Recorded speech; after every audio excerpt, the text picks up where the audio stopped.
say, can you see by the dawn's early light what so proudly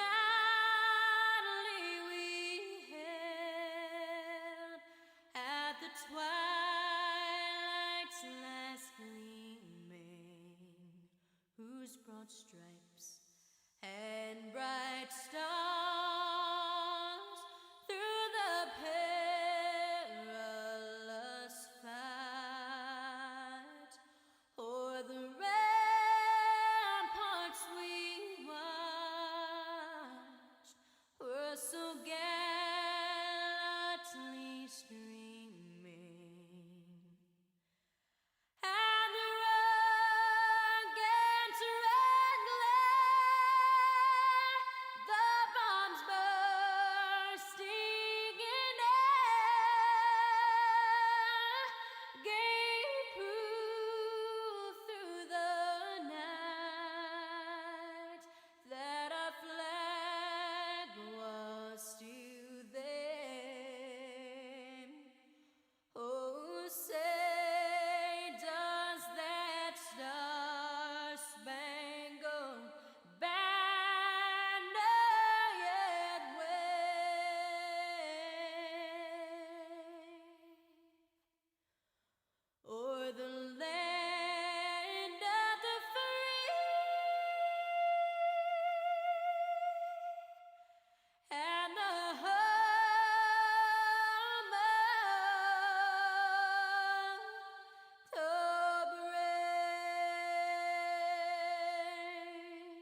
Alrighty, ladies and gentlemen, we are back here with the mechanics race to start off tonight. Last week we had the powder puffs come at you. We had a little bit of trouble there early with them, but right now I seem to be clean and green with no trouble on these machines. So we're going to give you a rundown of who we've got in the field here tonight. In the 15-star machine, he's in the Blaze Harrison owned. That is Dar Diegelman in that 15-star. Behind him, sporting in the 94R machine here tonight, owned by Chad Rugy. That's going to be Jim Davis. Rolling around him on the outside in the 02 machine.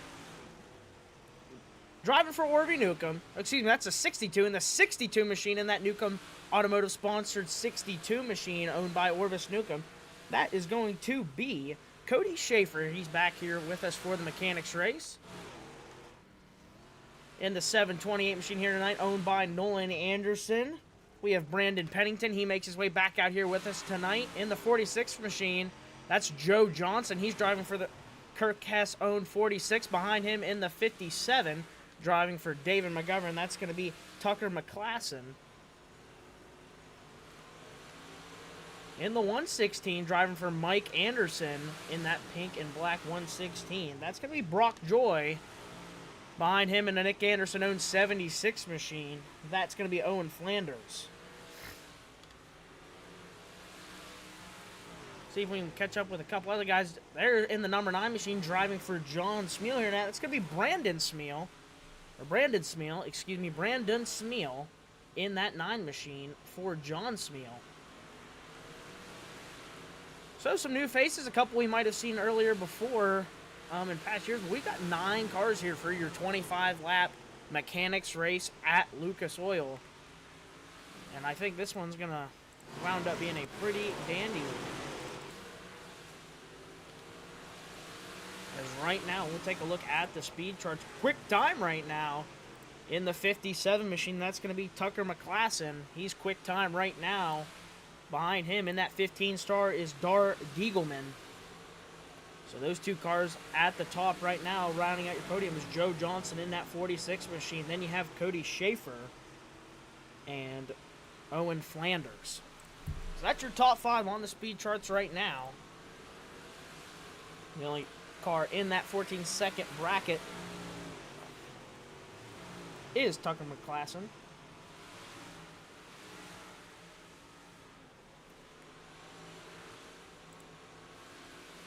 So we'll see how these drivers, we got 15 minutes of practice. These guys are going to get their feet under them. As we know, they are mechanics. So we're going to give them a little time.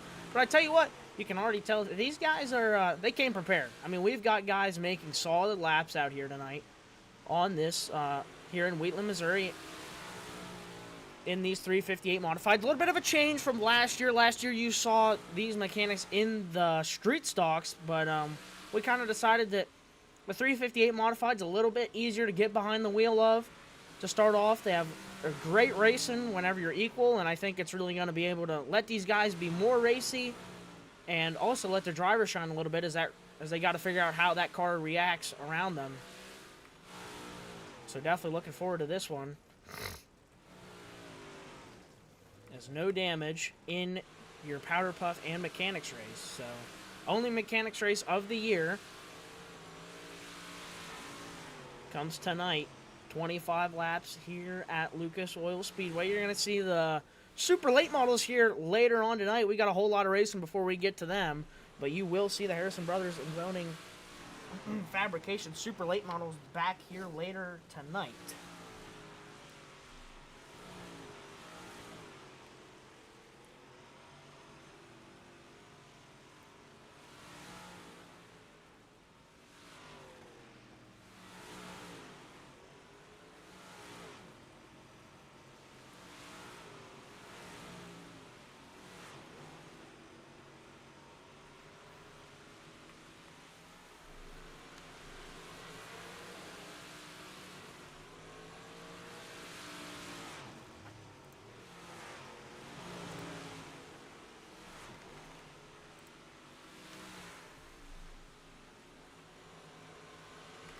Right now, these still stack up just the same. Quick time is Tucker McClasson. Because these guys are really under a blanket. I mean, we've got a 14.9, a 15.0, a 15.1, another 15.1, and then a 15.2.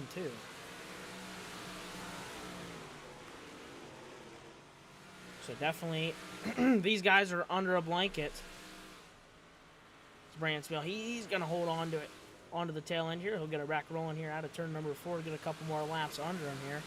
There's Cody Schaefer in the 62 machine. In front of him into 15 star, that's Dar Diegelman. Brock Joy in that 116 machine. Try and get you familiar with the drivers around. Oh, we got a parking lot down the back straightaway. Look at her back facing the right direction. That's Joe Johnson in the 46 machine. Owen Flanders in that 76 right there for Nick Anderson. Brandon Pennington in that 728 machine. There's Jim Davis in the 94R machine. So try and get you familiar with your drivers here as they get ready to go 25 laps here at Lucas Oil Speedway.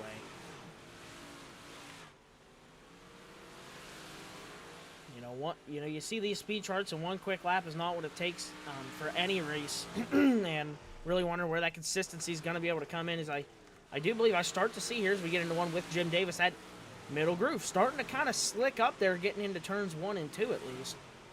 So we'll see if those guys can really react and maneuver around that. Also getting into 3 there, you see. So these guys are going to have to either try and find a little bit of bite out on the cushion, or maybe look for a little something around the tires. As we've seen these Harrison Brothers Fabrication late models. They've been all over this racetrack here the last week, and we look forward to that later on tonight. But look to see what these modifieds can do. Definitely not going to slick up as much as your super late model feature, but I think these guys are really going to have a tough time being mechanics. Some of their first times in the car, or first time all year in the car, and they're really trying to get their feet under them and figure out what they need to do to be better than the next. As we've got just a minute 20, so only a minute 20 for these guys to get their feet back under before we go to qualifying action. We'll see who start pole for the 25 lapper here coming up in just a short time.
Alrighty, that will finish up your 15-minute practice. Now we're going to look to see who goes quick time on the speed charts here. There was quick time in hot laps in that 57 machine. We'll look to see what he can do here as he's going to get ready to turn the lap here in that 57. A couple other drivers making their way out along with him. Out of turn number 4, Tucker, he's going to trip the trigger here. We'll see if he can go quick time in hot laps and qualifying. This track has changed a decent amount. There's Jim Davis in the 94R. He's coming out to make a lap. There in the 116, that's Brock Joy. As you see these guys starting to get ready to make a lap here. We'll take a look at the charts. Out of turn number 4, your first lap going up on the board is going to be for Tucker McClasson. 15.4 right there. He goes over the bank for lap number 2. That's going to hurt him. So we'll see if anybody can top the charts here. We'll take a ride along with Jim Davis now. In that 94 machine, he's looking to have a good lap here out of turn number 4.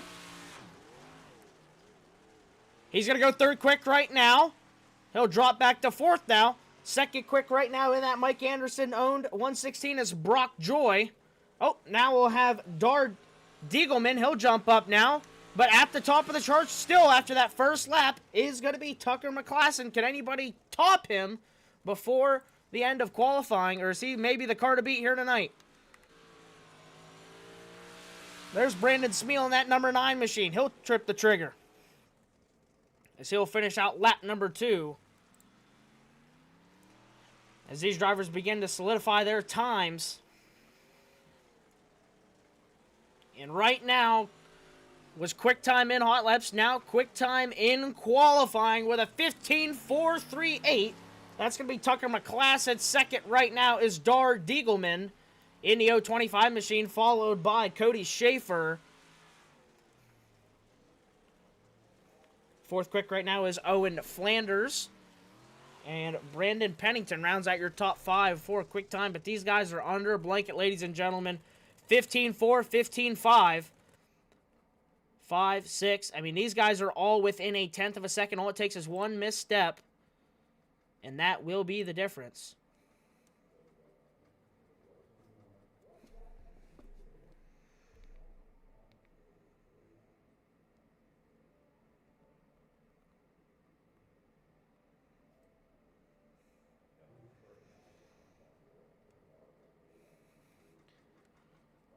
As we'll let them settle into seat here, and we are going to advance this session.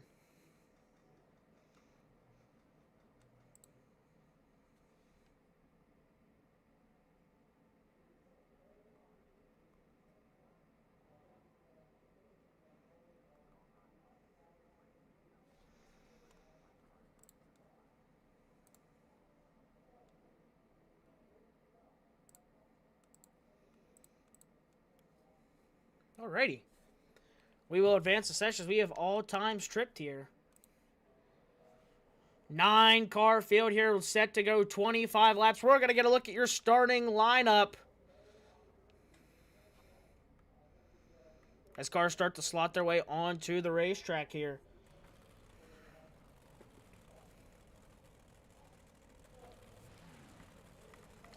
Alrighty, after qualifying on the pole of this one in the 57 machine, driving for Dave McGovern in that number 57 machine, that is going to be Tucker McClassen. He's been quick time in hot laps and in your qualifying, so we're going to see what he has here for the 25-lap main event. Outside of him is Dar Diegelman. He's driving for Blaze Harrison in that 15-star machine. Inside row number 2, that's going to be the 62 machine. That's Cody Schaefer. He's driving for Orvis Newcomb tonight. Outside of him in the 76 machine, driving for Nick Anderson, that's going to be Owen Flanders. Inside row number 3 in the 728 machine, that's going to be Brandon Pennington, driving for Nolan Anderson. Outside him in the 116. Driving for Mike Anderson, that's going to be Brock Joy. He starts 6th here tonight. Inside row number 4 in the 46 machine, that's going to be Joe Johnson, driving for Kirk Hess. Outside of him in the 9 machine, driving for John Smeal. In that 9 machine, that'll be Brandon Smeal. And rounding out your field in the 94R machine, driving for Chad Rouge, that's going to be Jim Davis. Pace truck is off. We're going to get ready to turn them loose. 25 laps for the 358 small block modifieds. These are your mechanics. They're in the pits each and every week, but they're going to get a chance to turn them loose here out of turn number 4. They'll go green. Tucker McClassen will take that early lead, side by side for second, out of turn number 2. Here comes Cody Schaefer to the inside in the 62. He'll move up into that P2 position. Dar Diegelman, he runs third right now. Here comes Joe Johnson on the bottom, will throw an elbow. Joe Johnson to the inside. He's not going to be able to make it stick. The 76 machine of Owen Flanders, he'll hold into that 4th spot. Now Dar Diegelman has his feet back under him. He's trying to go back at Cody Schaefer for that 2nd spot. He catches a push. Right now your leader is Tucker McClassen. We work lap 3 into turns 1 and 2.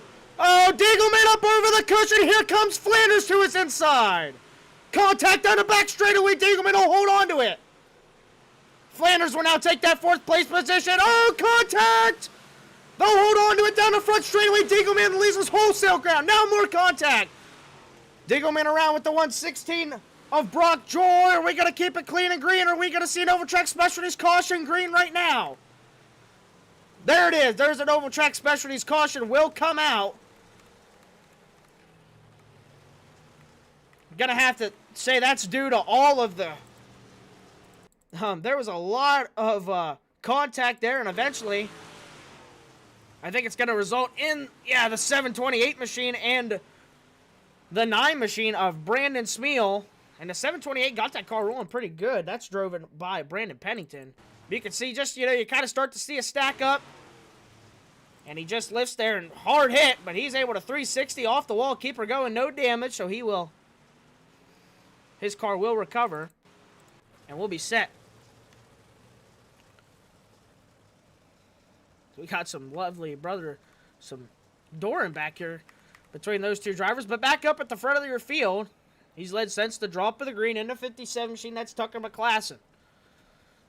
Cody Schaefer trying to pick up the mechanics feature race win behind him in that 62 machine. Owen Flanders moves up to that P3 position. Joe Johnson coming from the inside of row number 4. He started 7th in this one. He's up to that 4th place position. As we're going to Delaware double file him here, we're going to get ready. Owen Flanders, he'll move to the outside of Cody Schaefer, Joe Johnson, then the 116 of Brock Joy. Dar Diegelman trying to get his feet back under him and move back up to the front of the field. Here we go. Tucker McClassen. He'll control the pace out of turn number 4. They'll fire out of turn number 4. Green flag. Cody Schaefer. Good jump. He'll move into second down into turns 1 and 2. Here comes Owen Flanders. He'll drive to the inside off of turn number 2 down the back straightaway. Owen Flanders will take a look. There's contact getting into turn number 3. They'll keep it clean and green. Flanders back to the inside. Down the front straightaway, you have another Oval-Track Specialties caution. Cautions breed cautions. Jim Davis behind off the pace. You had Brock Joy overrun the corner heavily. Oh, he tried to get, maybe got a little tunnel vision on that 46. A little bit of contact there with Joe Johnson. Up the racetrack hard into the outside wall. And then we had Jim Davis get a little bit sideways in the center of the corner and then more contact. And eventually, Jim Davis ends up losing the right front in that 94R machine. But as we said, no damage. There comes the right front tire back, so he will be able to continue. So good race in between your drivers up front. Tucker continues to hold steady. Cody Schaefer and Owen Flanders are hungry behind him.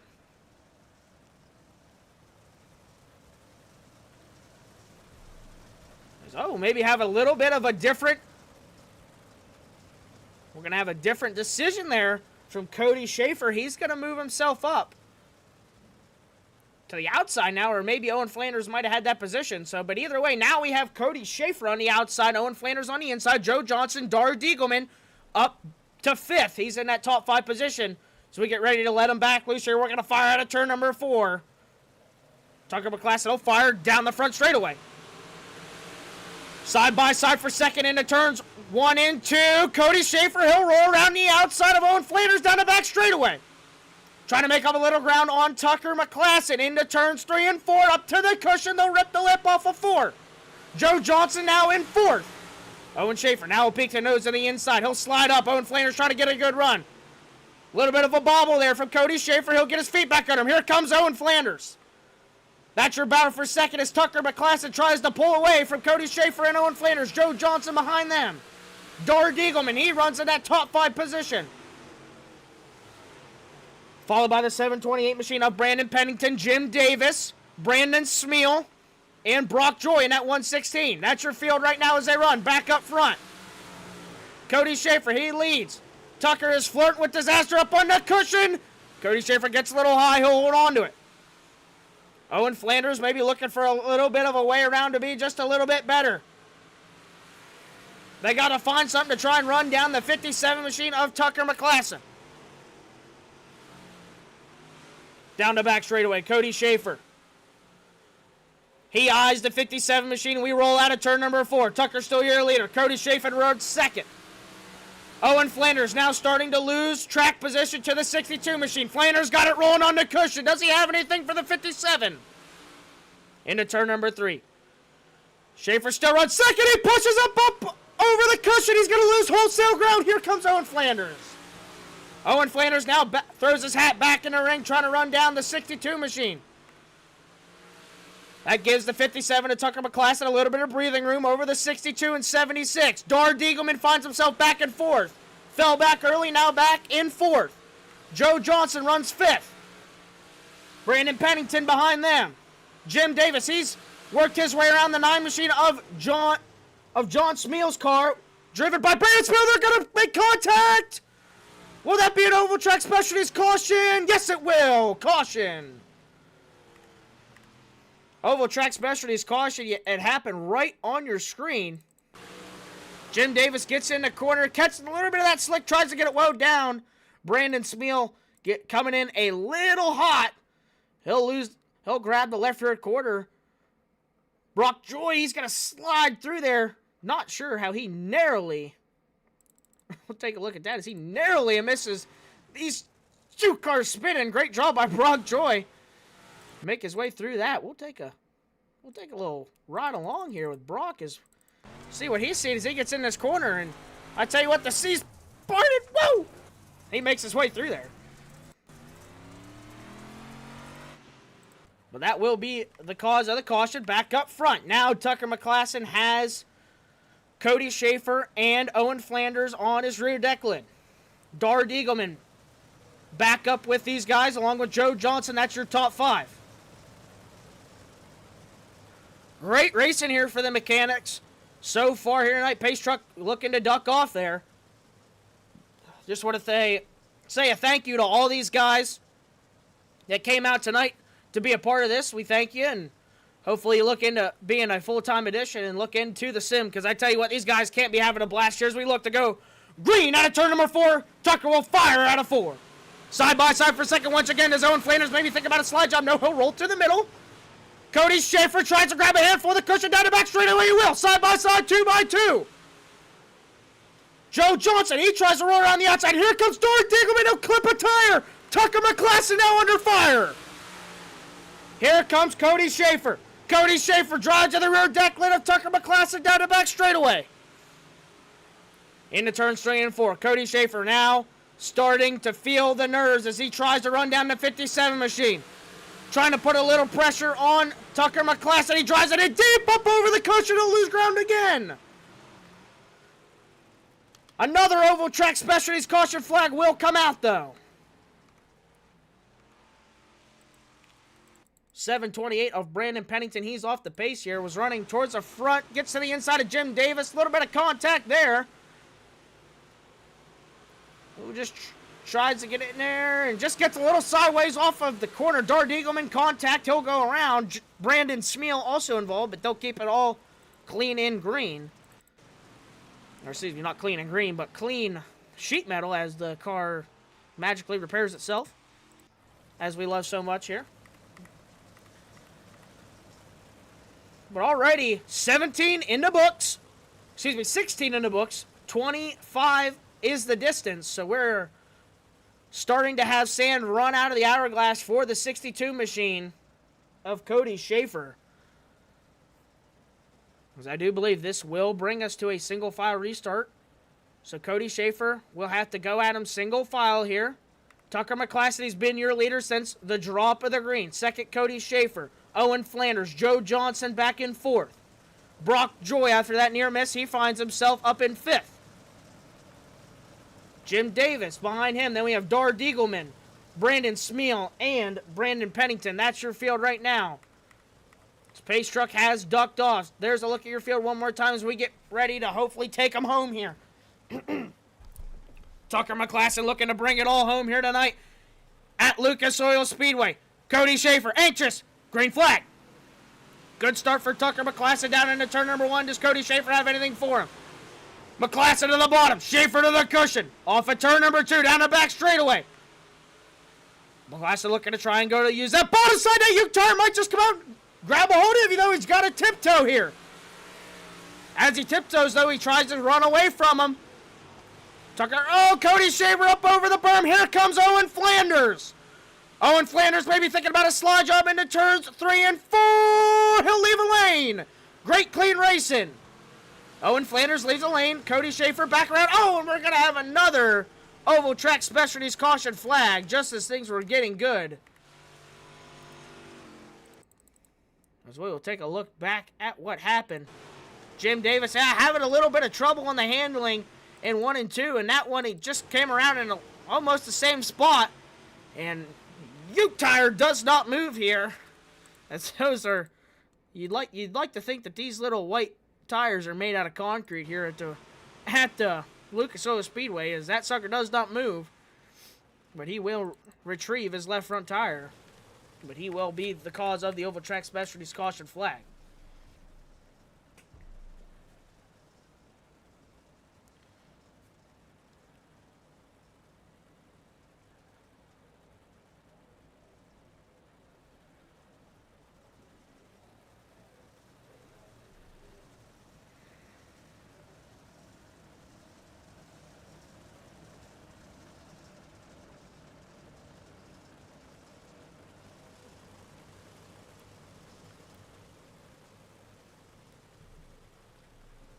Alrighty, pace truck is off. Tucker McClassen, fans in the stands here tonight, watching him try and get it done here out of turn number 4. Green flag on fire out of turn number 4. Cody Schaefer gets a good restart though. Could he maybe try and take advantage of it? He'll drive through the middle of 1 and 2. Tucker McClassen on that bottom side though, just a little bit better. Through turns 3 and 4. Cody Schaefer up the racetrack. McClassen still your leader. He'll drive it in deep to the outside berm. Oh, we're going to have another Oval Track Specialties caution. This one isn't over till, you know the saying. It ain't over till Fat Lady sings here. As we've had cautions breed cautions here. So we'll try and take a look back at what happened. It looks like Brandon Smeal is going to get the EOL, so we'll take a look back at what happened. Oh, just a bad angle there for Brandon Smeal. Just clips the left rear tire of Dar Diegelman. Dar Diegelman will go around, but that will be on Brandon Smeal, so he'll reline up at the tail of the field.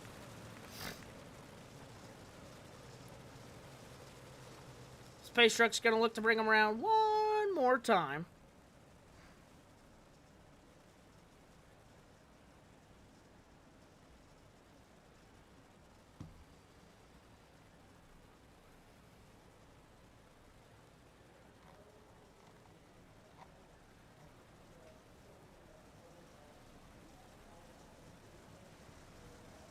Alrighty. Tucker McClassen, he sees the pace truck's lights go out. So he'll look to fire off at turn number 4. He controls the pacer. Owen Flanders, Cody Schaefer, they've been there all night long. Joe Johnson, Brock Joy, your top 5. Seeing if they can get anything rolling. Does anybody try the bottom like Tucker has been lately? Here we go, out of turn 4, we're green. Into turn number 1. Tucker, he'll go back to that bottom side. Cody Schaefer, Owen Flanders, they want to roll around the top. A little bit better overrun for those guys this time, and another Oval Track Specialties caution. The racing was getting so good here before we had these cautions. But unfortunately, this start is not going to work here as we have Dar Diegelman tries to get maybe a little bit of a head start on Jim Davis, so they'll both find the outside wall heavy. Heavy hit for both drivers there. Dar Diegelman, he'll go around. Jim Davis also collected the wall there. But no harm, no foul.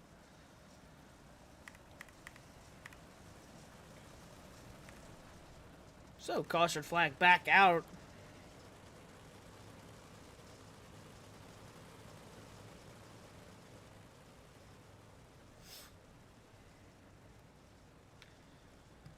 As we'll interview your top 3 that decide they want to come on up and have a conversation with us. As we'll see if Tucker McClassen is trying to be the one standing on the roof here tonight in Victory Lane here in Wheatland, Missouri. at the Lucas Oil Speedway. Flagman has the green flag high above his head. Now he'll tell him one more time around. One more time around. We're going to turn them back loose here. Track starting to slicken up quite a bit in the middle. You got to wonder, them guys, if somebody could find something right around the bottom here. But the only car I've seen try that bottom side has been Tucker McClassen. And I tell you what, I think it's done wonders for him here. Here we go. Out of turn number 4, Flagman has a green flag high above his head. Tucker McClassen, don't fire. Into turns 1 and 2, McClassen, he'll go back to that middle groove now. Up the racetrack, Owen Flanders off the bank. Cody Schaefer in range down the back straightaway. Does Cody Schaefer have anything for McClassen? Through 3 and 4, he'll strive out of turn number 4. Huge slide job from Joe Johnson on Owen Flanders. Into turns 1 and 2, McClassen to the bottom, Flanders through the middle. McClassen gets a good bite off the bottom. He'll grab a car length into turns 3 and 4. Schaefer trying to pedal hard right now. 2 laps to go. Popsicle stick to the ear. Joe Johnson. He moves into that P3 position. Tucker McClassen starting to run away with it. Owen Flanders now drops back to that 3rd place position. Oh, are we having another Oval Track Specialties caution? Oh my. Tucker started to put a lead on him once again. And now we look to have a green, white, checkered to end this one off. We'll take a look here. Brock Joy in that 116. You see Owen Flanders slides to the middle of the groove, and maybe Joe Johnson try to cut down. Brock Joy was there, and around Joy will go.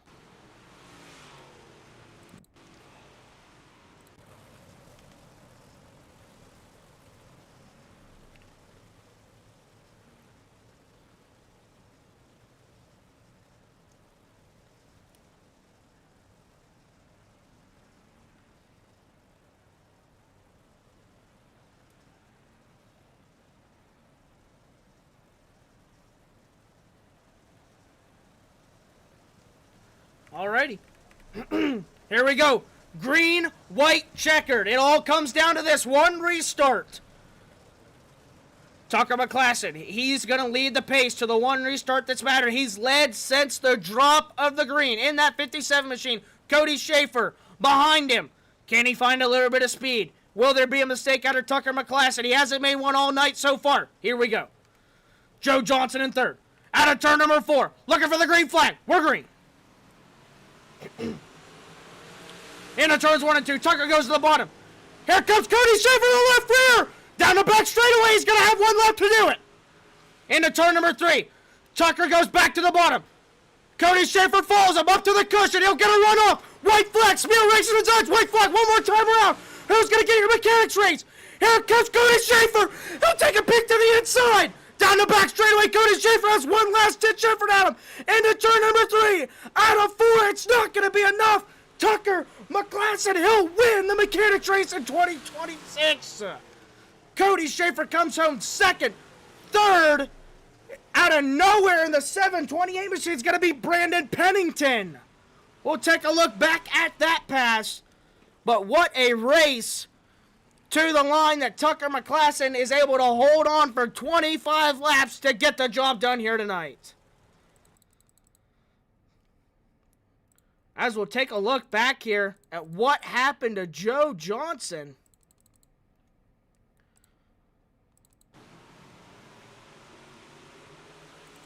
Something that might have happened. Oh, right there. Joe Johnson runs 3rd.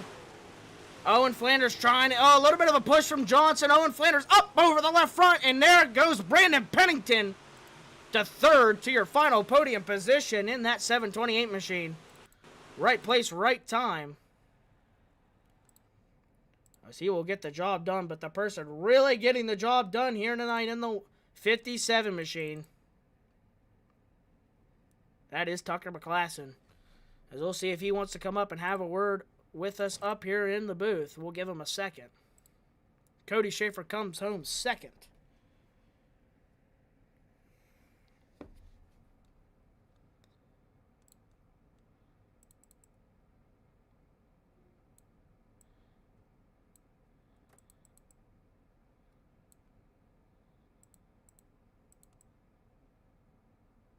We're trying to get a good look at these drivers.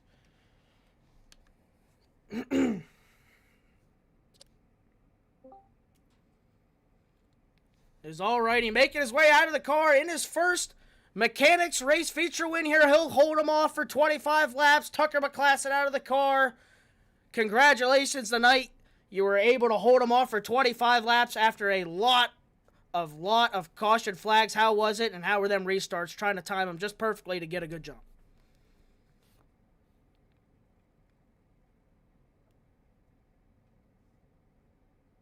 He's here. I promise you guys. He's here. He's out of the car.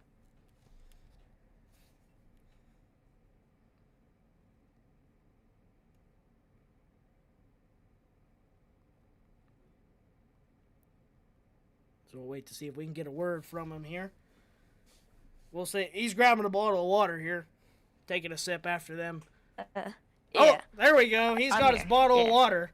Tucker McClassen, how was it out there tonight? Be able to hold him off for 25 laps. It was definitely difficult. Did you ever... Go ahead. We got it done. Did you ever feel like after those multiple restarts that maybe you were going to maybe falter and make a mistake there with under the pressure, but you didn't? So how was it to be able to keep it cool and collected there after you had Cody Schaefer looking on you all night? It was great. Which I almost messed up one restart, but I got it straight. I hit the wall. Well, we didn't see any mistakes up here from in the booth, and we want to give you congratulations here and coming out for 25 laps. Is there anybody you'd like to thank on that 57 machine here tonight? David for letting me race, Colton and Joe for practicing with me, you and Chad for setting this league up, and everybody coming out. Well, we thank you, Tucker, and congratulations, young man, on a great race here. You got a lot of fans up in the stands that are happy, and I'm sure you'll be hearing about it. So congratulations on a great 25 laps led and the win here tonight. Thank you. Alrighty, moving back to our P2 finisher, Cody Schaefer. I tell you what, you looked to the outside almost every restart, and you finally tried to maybe work that bottom side there on that last one, and I thought maybe you had a shot at him. Do you wish you would have looked down there just a little bit sooner? Yeah, it started to slick off pretty good, and as each time I'd go into the corner, it wanted to slip up over the apron, so I figured I'd better back her down a little bit and keep my cool. Well, I tell you what, it seemed to work for you there. We saw maybe you lose a couple of car lengths on Tucker McClassen there off the corner, but once you moved to the bottom, it looked like you might have wished you had a couple more restarts there where maybe you could have worked around them. Yeah, I think if I had a couple more laps, we'd give him a run, but we were getting close. But he did a good job. Well, I tell you what, you guys put on a heck of a show here tonight with the 358 modifieds. Is there anybody you'd like to thank on that 62 machine here tonight? Definitely Orvis for letting me do this. I mean, I drove an hour from my house out here last year, and I did it again this year, and I'll do it again next year. I just, my mom and dad, my dad especially, he's the one that got me into racing, and we've been out of it for quite a while now, and I really miss it, and this really scratches my itch. So, and definitely my wife and kids, and for letting me do it. Well, we are glad that you made the hour trip here to race with us. I tell you what, we definitely know you're a returning driver from last year, and we appreciate you continuing to show up, and just thank you for your support here with the Instigators. Yeah, definitely. You guys put on a good show here, and I'd like to become part of it one of these days. Well, we would love to have you. So congratulations on your P2 finish, and maybe we hope to seeing you full time here with the Instigators in the near future. Thank you. Alrighty, coming home P3, maybe a car that you didn't expect to come home P3. That's going to be Brandon Pennington. He found himself in the right place at the right time. We took a look back at that. Brandon, how was it to just see them cars kind of open a path for you to take yourself to a P3 position here tonight? Yeah, it worked out pretty good. I was able just to, go around everybody that wrecked, and it worked out great. Yeah, definitely a part of this is being in the right place at the right time. Those guys trying to get a little bit more, and you were waiting in the wings and took it from them. So definitely a smart and methodical race by you here tonight in the 728 machine. Might have not been up front all night, but you were there at the end, and that's what mattered. Yeah, it worked out great with everybody, not being so good as me. There it is. Well, congratulations, Brandon. And is there anybody you'd like to thank on the 728 machine tonight? Yeah, I'd like to thank Nolan Anderson for letting me use his iRacing setup and letting me come over and practice all the time. It really helped me out. Well, congratulations, Brandon. We hope to seeing you here another time in the mechanics race. I do believe you were here last year, so thank you for continuing to support us, and we hope to see you out here again. Yeah, for sure. Well, alrighty, that will wrap up your 25 lapper here at Lucas Oil for the mechanics race. And I tell you what, this went a lot better than our powder puff race went last week. We had trouble. This week, I've got clear skies for streaming, so we hope everybody at home enjoyed that one. But we're not done, as now we're getting ready to go points race in action here. Coming at Volusia, we've got the HighLine Designz Pro late models on tap as the haulers are rolling in down there in Florida. So we're going to catch flight and we're going to get on over there. So don't go anywhere. And after a brief intermission, we'll have more racing coming right at you here in just a minute.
Alrighty.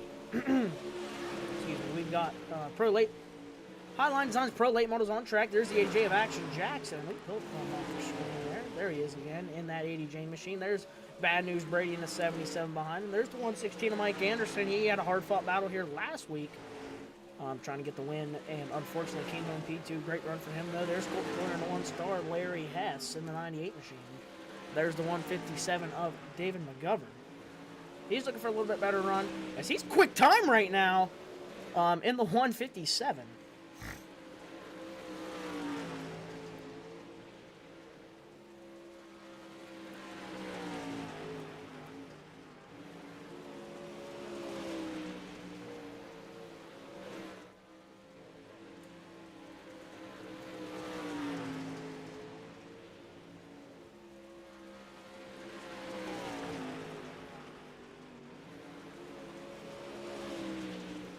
He's right now, quick time, as we were saying, excuse me, as we were saying, he had a little bit of trouble last week, and I tell you what, out of the box, quick again for the 157 machine. He's quick time over Colton Joyner, Bad News Brady, Action Jackson. Top 4 cars, a little bit different than you might have seen. Dave Reese, he cracks that top 5. Mike Anderson, Kirk Hess, Dennis Harrison III, Larry Hess, and Jonathan Smeal are on the outside looking in.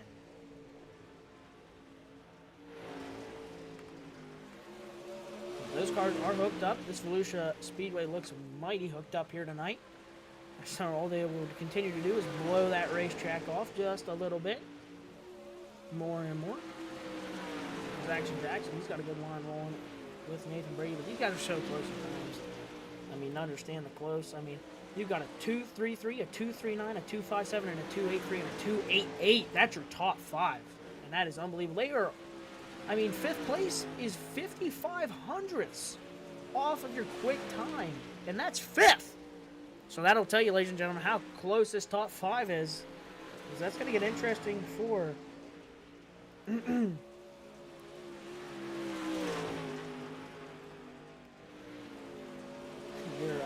going to get interesting for your heat races coming up here in just a little bit.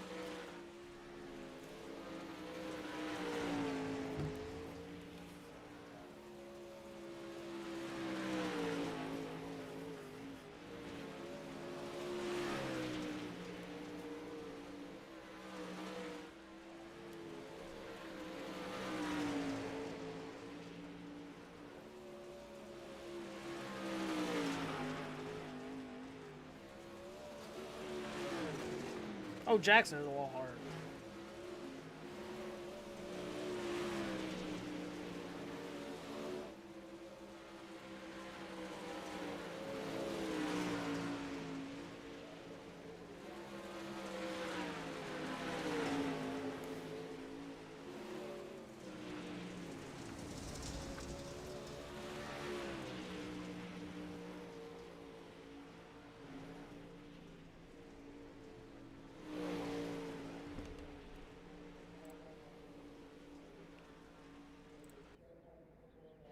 Jump over here to group number 2 here. There's Jonathan Smeal, Dennis Harrison III.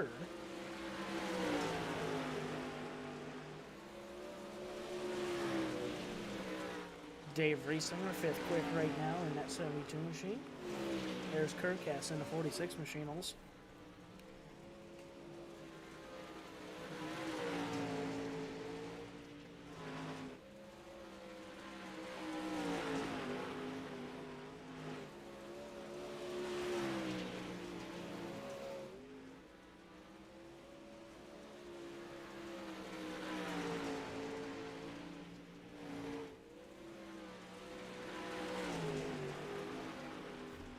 Kirk Hess, he had a great run here last week in that 46 machine. He thought he had a chance to win lead laps early in that 46. Unfortunately, the cushion went away, and when it went away, Kirk Hess was not able to move up off of that berm early enough and fell back wholesale ground. He eventually finished. He finished the race, but lost wholesale ground, and I'm sure if you went down in the pits, didn't get a chance to get a word with him, but I'm sure he's looking for a little bit better finisher tonight. Thinks he's got a great car. He'll be looking to maybe hope that cushion stays in a little bit longer for him, or maybe he'll make an adjustment a little earlier to maybe try and find himself around the bottom side of this racetrack and try and hold off Mike Anderson and John Smeal, who found their way around him there late last week. As we've got 10 more laps to go this week, so it's going to be a test of time, as this track's going to slick up just a little bit more than it has before. So, a little bit more than it has before. There you go. That's your rhyme of the day, ladies and gentlemen. So we've got about 4 minutes remaining in hot laps here. David McGovern, he still sits at the top of the speed charts here. Colton Joyner second, Nathan Brady third, Action Jackson fourth, Dave Reeser fifth, Mike Anderson, Kirk Hess, Jonathan Smeo, Dennis Harrison the third, and Larry Hess. And we'll round them out.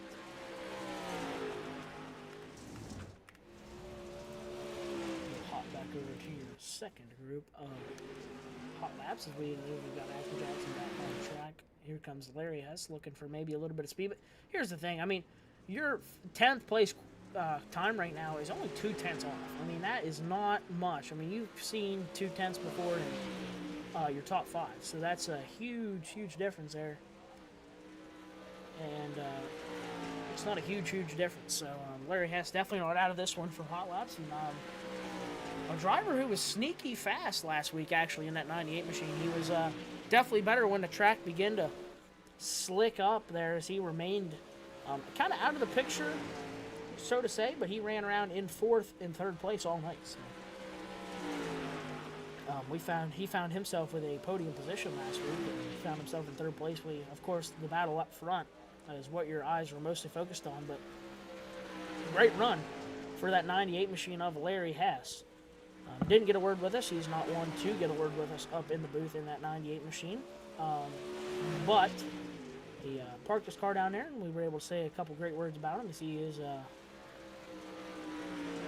known him all my life. He's my uncle, so he's a great guy. So I'm just a little bit shy to the camera. He keeps on getting these podiums. Maybe we'll get him to have a word with us here and find himself in back row powder coating victory lane. I'm glad to join you in the booth here, Tyler. It's great. A little bit of voice back, a little bit of voice, not a great voice, but a little bit of one, and I'm here. And I'm having technical difficulties all night long, so it hasn't been the best night, but make her work. Did we have any luck when we tried her again there? Or? We did not, so I'll be running Oculus tonight. So if I hit everything with the pace car, hopefully everybody cuts me a little slack tonight. So breaking news in the pit area, Chad Rougie to the backup monitor. He will roll the backup monitor out. So power plant expires on the main machine, and he will roll out the backup monitor here tonight.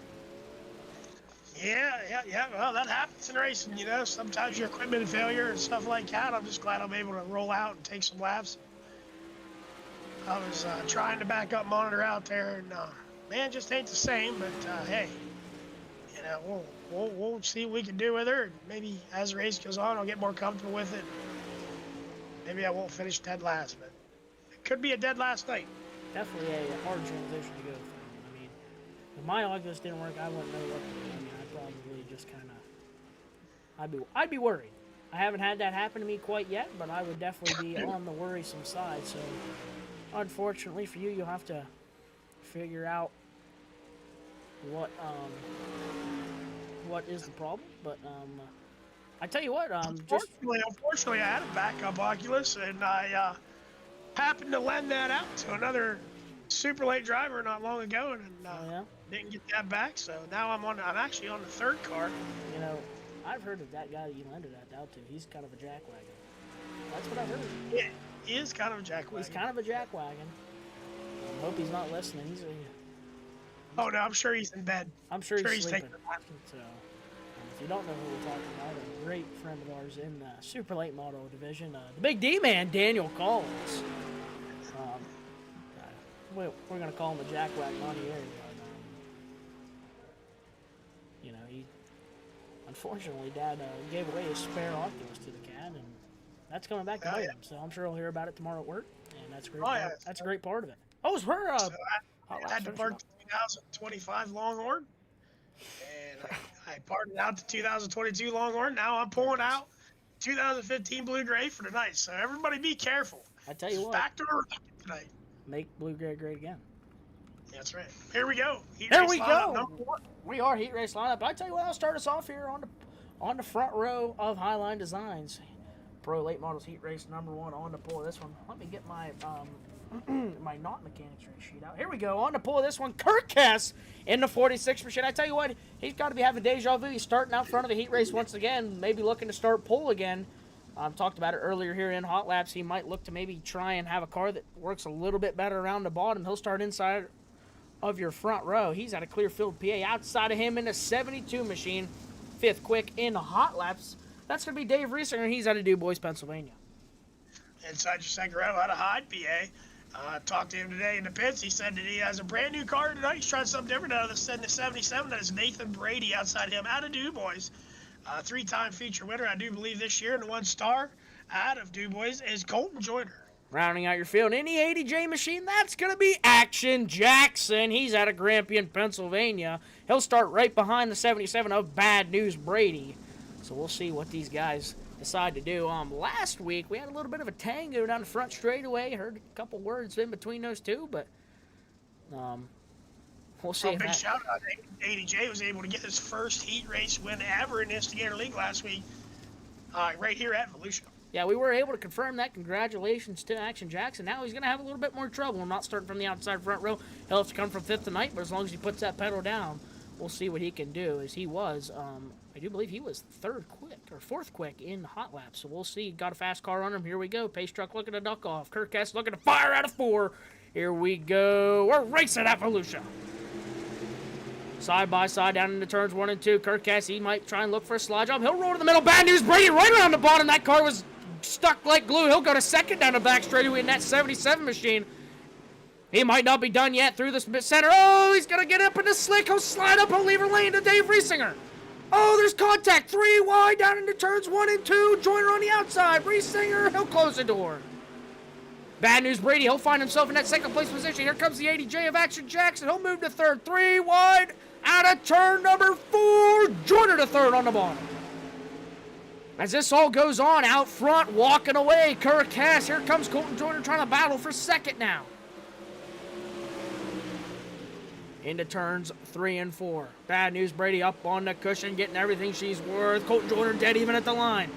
Side by side down in turns 1 and 2. We might see a slide job here. He'll slide up. He'll leave Bad News Brady lane. Nathan Brady down the back straightaway. He'll fight back. Kirk Hess out there, your leader, Dave Riesinger. He's trying to get something figured out on the outside, but Colton Joyner, he'll move to 2nd now. Colton Joyner trying to find something on the 46 machine. But Sam's running out of the hourglass. That bottom side just a little bit better right now for the 1-star. Out of turn number 4, right next to the Newcomb tires, down the front straightaway. Colton Joyner trying to strive here. Oh, he might have caught the wall there. That was close. He'll slide up the racetrack. Kirk Hess sees a nose. Down the back straightaway. Colton Joyner trying to get it done here tonight in heat race number 1. Side by side for your lead. Out of turn number 4, Kirk Hess leaves the door open. Colton Joyner, half a cat's whisker to Kirk Hess on the outside. Side by side back into turns 1 and 2. Joyner just sends it in. He'll slide up the racetrack. He'll leave a door. Into turns 3 and 4. Colton Joyner looking to take the lead out of 4. Spiel Racing Designz white flag one more time around. Colton Joyner, your leader now. Kirk Hess trying to find maybe just a little bit more on that outside berm. He'll scrape the concrete down the back straightaway, but Colton Joyner's going to be able to strive. He'll go from 4th to 1st here in heat race number 1 with the HighLine Designz Pro Late Models. 2nd goes to Kirk Hess. 3rd's going to go to Nathan Brady. 4th to Dave Riesinger. And 5th to Action Jackson.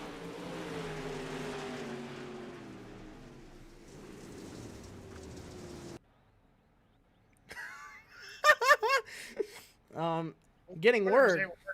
Big Cat bottom worked pretty well there in that first heat race. Yeah, he was. We're getting word here from the big D man, Daniel Collins. He's got a special finger to give us here in the 26C, but he's just happy. We're all joking around. We love the big D man, Daniel Collins. We'll see him later tonight not at Volusia. We'll see him at the Lucas Oil Speedway. So you'll get to see that jack wagon on track. See what he can do. He had a pretty good run there just a couple weeks ago at Charlotte in that 26C machine. So we'll see what he can do here week 2 at at at Lucas. But I tell you what, Dad, start us off here on the front row. All right, on the pole. Out of Allegheny, New York. And the number 42, he's been a fast car. It'll be Dennis Harrison the third outside of him. Your points leader in the 13. That'll be Jonathan Smeal. Let me get that straight for everybody. He is out of Du Bois, I do believe. Why don't I have him marked down? He hails out of Reynoldsville, Pennsylvania. My bad. Oh, good. They're inside of row number 2. And a 116 machine had a great run P2 last week. That's going to be Mike Anderson. He's out of Du Bois, Pennsylvania. Outside of him's your quick time and hot laps. That's the 157 machine of David McGovern. He's got plenty of fans in the stands here tonight. We'll see what he can do here in that 157. He's out of Kerwinsville, Pennsylvania. Rounding out your field in 98, formerly from Frenchville, Pennsylvania. Now hails out of Clearfield in 98. That'd be Larry S. Good race out for Larry last week as he was on the podium, so we'll see what he can do here tonight. Definitely some heavy hitters in this one. Your top 3 last week in this heat race. Here we go. We're green out of turn number 4. Jonathan Smeal, good run down the front straightaways. Dennis Harrison going to sling a slider. He'll throw a white castle at him in turns 1 and 2. He'll drive up the racetrack. He'll leave a door now down into turns 3 and 4. Dennis Harrison to the middle. Here comes the 116 of Mike Anderson. He's got a liking to this racetrack. He's side by side. He'll take second at the line. Mike Anderson with a liking to this racetrack. I tell you what, he finds a way to just be so smooth, so fast here as he now creeps on the 42H machine down into turn number 3. Here comes Jonathan Smeal now. These guys are rolling through the middle, right around the Newcomb tires. Trying to roll just a little bit better than the next guy. Here comes a 157 in fourth now. He's got it rolling on the cushion. David McGovern. Here comes Mike Anderson for the lead down the back straightaway side by side with Dennis Harrison. Harrison around the bottom. Anderson around the top. He'll leave him a lane. Into turns 1 and 2. Smeal looking for something between both of them. Mike Anderson will rip the lip down the back straightaway. Gets a huge run. Not going to be enough yet. Dennis Harrison the 30 continues to roll around that bottom. Jonathan Smeal trying to do something about it. Side by side for second now. We work lap 5 into turns 1 and 2. Jonathan Smeal, he'll have to check up for the 42H machine down the back straightaway. Mike Anderson leaving that door open, trying to find something. Jonathan Smeal around the bottom. Dennis Harrison the third trying to get her done here tonight in heat race number 3. Oh, excuse me. Heat race number... This is number 3, I think. Yeah, heat race number 2. Big power move by John Smeal. Wow. Huge power move. As you said, that you had that on screen there. Mike Anderson, he'll have a little bit of trouble there, and he's going to come under fire from the 157 machine. So Jonathan Smeal, he will move up to the lead with a big power move in that 13 machine. Just something that car's been able to do all year, Dad. Yeah, he got some kind of drive down there coming out of turn number 2. It was almost unbelievable. So hopefully, I don't know if he put that in the back of his pocket or what, man, or if anybody else saw that. But, man, he got all kinds of drive out of 2 there running that bottom. Well, Harrison will take one last look, but this is the Smeal Racing Designz white flag, and Jonathan Smeal will take the checkered flag. Second's going to go to Dennis Harrison the third. Third will be Mike Anderson. Fourth will be David McGovern. And fifth, Larry Hess. As that'll be your 2 HighLine Designz heat races, and that'll set your field lineup for tonight's 50-lap A main event. Hey, what, Tyler, after watching that heat races, I'm not sure who I'd put my money on tonight because there's a lot of fast cars tonight. Definitely is, and this is something I was actually brought up in hot laps. Your top 5 quick time was actually the 157 of Dave McGovern, but 5th quick was Dave Riesinger, and he was only 55 hundredths off, and he found himself 5th quick, and that was with the 80J, the 77, and another driver in between them. So these guys are just so close, and I think it's going to be one heck of a battle. Yeah, these guys they put on a show week in and week out, and they're a good group of guys, and they just, I don't know, man. It's like I don't know who I'm going to look at week in and week out, because it just seems like when you think you got the guy got figured out that's going to be the guy to beat, then somebody else steps up and surprises you. So, like you said, Dave McGovern turned the fastest lap. I mean, he wasn't able to get there, but he was able to keep 3 of the fastest cars from last week right there in sight in that heat race. So, Hard to tell. Well, guess we'll see. You got to keep your nose clean though. That's the number one game here is on these big tracks. You can't get any damage, or you might as well forget it. Keeping the nose clean is key. Yeah, that is definitely a huge part of these races, is keeping your nose clean. I mean, any little bit of damage with no no fast repairs, and it really kills your night, as we've seen in all the both the HighLine Designz Pro Late models and the Harrison Brothers and Welding Fabrication Super Late models. So we'll wait for the guy to fall. I think John Spiel will have to follow the tail. We'll wait for him to reline, and we'll get their lineup out here for our feature event. Yeah, John Spiel, he's going to drop the tail. We'll get your front row here as they're going to find their way in line. On the pull of this one in the one-star machine, trying to go for his 4th feature win, I do believe, of this season. In the one-star, that's going to be Colton Joyner. He's out of DuBois, Pennsylvania. Outside of him, coming all the way from Allegheny, New York, that's going to be Dennis Harrison III in the 42H. That's your second row. Had a pretty good heat race there. Finished second in the 46. He's out of Clearfield. That'll be Kirk Hess searching for his first Instigator win here. And outside of him in the 116 out of DuBois, that'll be Mike Anderson, who had a heck of a run last week, had a chance to win in that 116. Alrighty, moving back to inside row number 3. That's going to be the 77 machine. That's going to be Bad News Brady. He comes out of Hyde, Pennsylvania, in that 77 machine, Nathan Brady. Outside of him, out of Curwensville, Pennsylvania, in the 157, that's going to be David McGovern. Inside your 4th row in the 72 out of DuBois. And that having some really good races here lately, staying up front there. And that number 72 is that Dave Riesinger outside of him. And the 98 good run last week is Larry Hess. Inside your final row, that'll be the 80J of Action Jackson out of Grampian, Pennsylvania. And outside of him, your points leader, the 13 machine of Jonathan Spiel, who moved to the back after winning last week. But out of turn number 4, Colton Joyner, take us to the green flag. Side by side, wheel to wheel down into turn number 1. We're getting ready to turn them 50 laps here. Colton Joyner around the bottom, just like in his heat race. He'll lead early here down the back straightaway. Dennis Harrison trying to get his feet under him here on the outside berm. Maybe try and roll around to the lead. Not this time. Colton Joyner leads lap number 1. Here comes Mike Anderson for second. He'll slip the nose in on the inside of the 42H machine. Side by side for second off of turn number 2. Down the back straightaway, Mike Anderson now the sole owner of that second place position. Harrison, good crossover move. He'll take a peek to the inside, right next to the Newcomb tire. Not going to be able to make it happen. Mike Anderson now runs in second. Harrison, he'll throw the elbow on lap number 3 of your feature. So Harrison, he'll show the right front to Mike Anderson. We'll see here what he gets. 116, he'll back it down. A little bit of left front batwing damage now on the 116 machine. So we'll see if that affects him later in this one. Here comes Kirk Hess in the 46 machine. He runs 4th. Jonathan Spiel up to 5th here early in this one. Colton Joyner, your leader. Mike Anderson finds his way back around the 42H machine of Dennis Harrison III. That 116 car is just a bad, fast race car here at Volusia. Now the 42H will jump way to the outside and try and get a big run. Here comes Kirk Hess trying to pounce.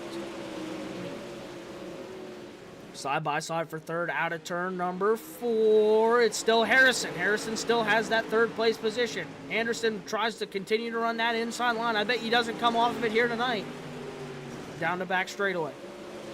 Still Colton Joyner, your leader in the 1-star machine, trying to pick up another one here tonight. He's been really good so far this season at a 1-star, but Mike Anderson eyeball test says he's closing the distance.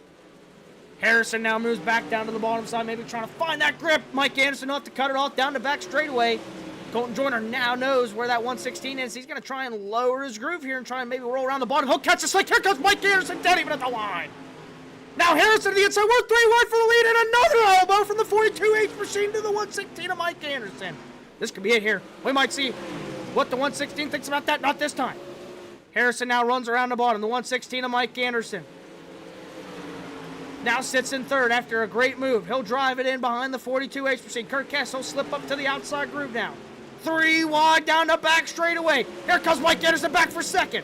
That driver in that 116 will not be denied as he continues to roll around the bottom side. So good here tonight. Harrison passes him. He's right back to his inside. 3 wide for the lead into turns 1 and 2. Colton Joyner gets a big run down the back straightaway. He'll lead. Here comes Mike Anderson back at him. Harrison takes a look back to that left rear quarter panel. He'll have to back it down. Mike Anderson has the position. He'll run 2nd now. Colton Joyner on the outside. Harrison back to the inside. Oh, he'll cut it down on the wall. He'll leave it lane. 3 wide for the lead, down the back straight. I tell you what, these guys are racing great. Jonathan Spiel, he'll pass for 4th now on Kirk Hess. Out of turn number 4, Mike Anderson. Half a car length to Colton Joyner still. Harrison drives back down into the door of Mike Anderson. You're going to see a whole black left side of that 116 machine as the 42H continues to poke the nose into the side of that Budweiser sponsored 116. Now Jonathan Smeal. He runs 4th now, trying to run down your top 3. We work lap 13 into turns 1 and 2. Joyner around the outside. Anderson around the bottom still. Mike Anderson, if he could just get a couple laps where he can run his line and not be ruffled, he might just be able to creep his way to the lead as he looks again here off of turn 4. Still Colton Joyner. Now Jonathan Spiel attacks the 42H machine. He'll take a peek to the inside. Mike Anderson side by side for the lead with Colton Joyner into turn number 3. Out of turn number 4, who's going to have it? It's going to be a cat's whisker to the 116. Mike Anderson, your leader of lap number 15. Out of turn number 2, Colton Joyner up on the cushion. Harrison runs 3rd. Smeal in 4th. Mike Anderson, he lost the race after he drifted up off the bottom 1 week ago. Now he holds the lead once again on the bottom. Jonathan Smeal trying to track him down once again, though. Down the back straightaway, they'll single file out. Mike Anderson, Colton Joyner, Dennis Harrison III, Jonathan Smeal, Kirk Hess, he's thrown his hat back in the ring. Back in 6 is David McGovern. They fan out, getting into turns 1 and 2. Anderson on the bottom. Colton Joyner still not coming off that outside lip, trying to get a big run. He'll move to the bottom now as I say that. Whoa, Harrison has to get on the binders. This could be a big run for the 13 machine. Not going to happen yet. He'll peek a nose to the inside, getting into turn number 1. He'll slide to the middle. Harrison all the way up to the guardrails, down the back straight away. That's contact. Smeal and Harrison contact. Now, Harrison will cut the nose off of the 46 machine. Your top 5 now on the same straightaways. We work into turns 1 and 2. Smeal up to 3rd now. He tries to now creep along that bottom side on the 1 star of Colton Joyner. Harrison will follow suit. Joyner back to that outside cushion. Mike Anderson picking him up and putting him away on the bottom here tonight. Trying to be 1 spot better than last week. Mike Anderson, your leader. Colton Joyner, Jonathan Smeal, Dennis Harrison. They're under a blanket. Into turn number 3. Harrison strives on the bottom on the left rear quarter panel right next to the Newcomb tire out of 4. 3 wide for that 2nd place position. There's a door from Harrison. He doors the 13 machine up the racetrack. Harrison using that door up in turns 1 and 2. Back into turn number 3. Smeal now has left front back wing damage after Harrison moved him out of the groove. Harrison to 3rd now. Smeal will drive on the back end of the 42H machine. Colton Joyner all on his own up on the outside. He's the only car making it work right now. Smeal through the slick now. Now he's going to try a different approach. Maybe try and roll around the middle, but not going to have the drive right now. Mike Anderson loving it behind him as he continues to pick him up, putting him away. Harrison up the racetrack. Here comes Smeal to maybe take a peek to the inside. Jonathan Smeal will take a peek into turn number 3. He'll move to the bottom side of Dennis Harrison, the 3rd out of 4. Give 3rd to Jonathan Smeal. Colton Joyner, he'll look to move down in 1 and 2 now. So Joyner to the bottom. These 2nd, 3rd, 4th, and 5th all on the same straightaway. These 3 are under a blanket on your screen now. Mike Anderson, he's still your leader out front. He's got a good gap now. About a 1.6 second gap on Colton Joyner in the 1 star machine. Jonathan Smeal runs 3rd. Dennis Harrison in 4th. I tell you what, Dad, we've had a great battle for him. Yeah, that's it's pretty intense. I have to be able to take my eyes off the top 4. Well, Mike did a outstanding job of holding his composure there, getting ruffled up a few times, and just keeping his line, and he's pulling away. I mean, that 116 is on a rail. Yeah, it is. Definitely on a rail. Here comes the 13 machine of Jonathan Smeal, something we couldn't see him do a little bit earlier. He makes that same exact power move. He'll move to the middle and drive right through them crumbs into slick, and he'll go to 2nd here. So now Jonathan Smeal, he's back after the same car he saw in front of him last week. That's the 116 of Mike Anderson, but he's got a 2 second gap as we work into turns 1 and 2. Joyner moves. I was wondering about that. If you look at that going down to the 3 and 4 there, the way them guys running the bottom, them crumbs being thrown up the center, there might be something there if a guy wanted to try to roll that one groove up off the bottom. Yeah, Smeal was really able to take advantage of it. I mean, exactly what you said there. He just kind of drove in right on the right rear quarter panel of Colton Joyner, and just before Joyner even had a second to realize what was happening, he was rolling around him on the outside. So great move by Jonathan Smeal as he moves himself into that second place position. And maybe he'll keep that in his back pocket here, as he had trouble passing the 116 of Mike Anderson just a week ago. Maybe if he gets a Oval Trek Specialties caution, he can look to make something happen. But right now, I tell you what, Mike Anderson's got a good pace, and it's going to be hard for that 13 machine to run him down. Jonathan Smith trying to find a little bit of speed on the 116 machine, but Mike Anderson's had a fast car all weekend in that 116. Colton Joyner, he's moved up to that outside groove. He runs third in your podium. Fourth is Dennis Harrison, the third. Kirk Kess, he runs fifth. He's having a good run tonight. Maybe a little bit more composure as he runs that bottom group now. He might have a little something here at the end of this one. Oh, there's Harrison up in the wall. As I say that, he'll take advantage. He'll take a peek to the inside. That's your battle for fourth. Kirk Kess has it at the line. Something I like about Volusia, Tyler, if you look back through the field, there is different lines being ran by just about every race car back through the field, and their lap times aren't that whole lot different. That must what makes this track good and racy. It is. Here's a great battle here back here for the ninth place position. We got Nathan Brady and Action Jackson. They're side by side here. Jackson on the inside, Brady on the outside. They're duking it out here at the back of your field. Brady getting everything it's worth out on the cushion, and Jackson just trying to roll back out at the front. 116 of Mike Anderson, you're not missing anything. Colton Joyner, he still runs in that third place position. Harrison was able to work back around the 46 machine for Brady in the wall. Oh! Brady stuffed in the wall. Oh! Oval Track Specialties cushion! Right in front of your leaders. Right in front of your leaders. They will miss him. Your leaders will miss him, as good job for Nathan Brady. He holds the brake. Just as we were talking him up there, as he was having a battle back there for the ninth place position. As he was getting everything it was worth out on the outside of Action Jackson. So we'll take a look here. As Nathan Brady's getting it, he's getting it, he's getting it. Oh, wow! That was quite an aggressive stop. Yeah, that almost makes you wonder. So we'll take a look here to the rear chase. Excuse me, the far chase. And you just got to wonder, did he catch that opening? And that's what really just kind of, yeah, that's what it was, I do believe. He caught that opening on the wall, and that opening just stops these race cars. And I mean, he went from 104 to 50. So he lost 50 miles an hour in a second. And unfortunately, that's all it took. And around goes the 77 machine of Bad News Brady. But it looks like he doesn't have much damage. He will rejoin at the tail of the field. I know, talking to Brady there and earlier there in the week, he just can't get a car that he seems like is fast here right now. He's been trying different things, and tonight it even seems like he's struggling again, as he's up in the middle of the pack there early on, and he's pretty much fought his way to the rear. That's a shame. But I'll tell you what, these cars are very car dependent on these bigger tracks, and if you ain't got a car that's under you and everything just right, it's hard to keep up. Yeah, I feel the Brady's pain here is I haven't had my best hand at Volusia, and sometimes the car just doesn't seem to do what it needs to do, no matter how hard you go. And Not sure what's happening. I don't know. I'm gonna have to think the 116 of Mike Anderson wasn't quite sure what he heard on the receiver about when to fire. I think we're going to have a delay, yeah. We're going to have a delay from our flagman, as I think they fired just a lap quick to the liking. I mean, Anderson did not want jumped. I can tell you that right now. But, I mean, firing a whole lap ahead of time might be a bit too early. Might be a bit too early. They'll call it back at the flag stand. So we're going to get them restacked here. That'll give us a little bit more of a moment to talk about him. 116 of Mike Anderson. He has left front bat wing damage from contact earlier with Dennis Harrison III, but that does not seem to slow him down in that 116.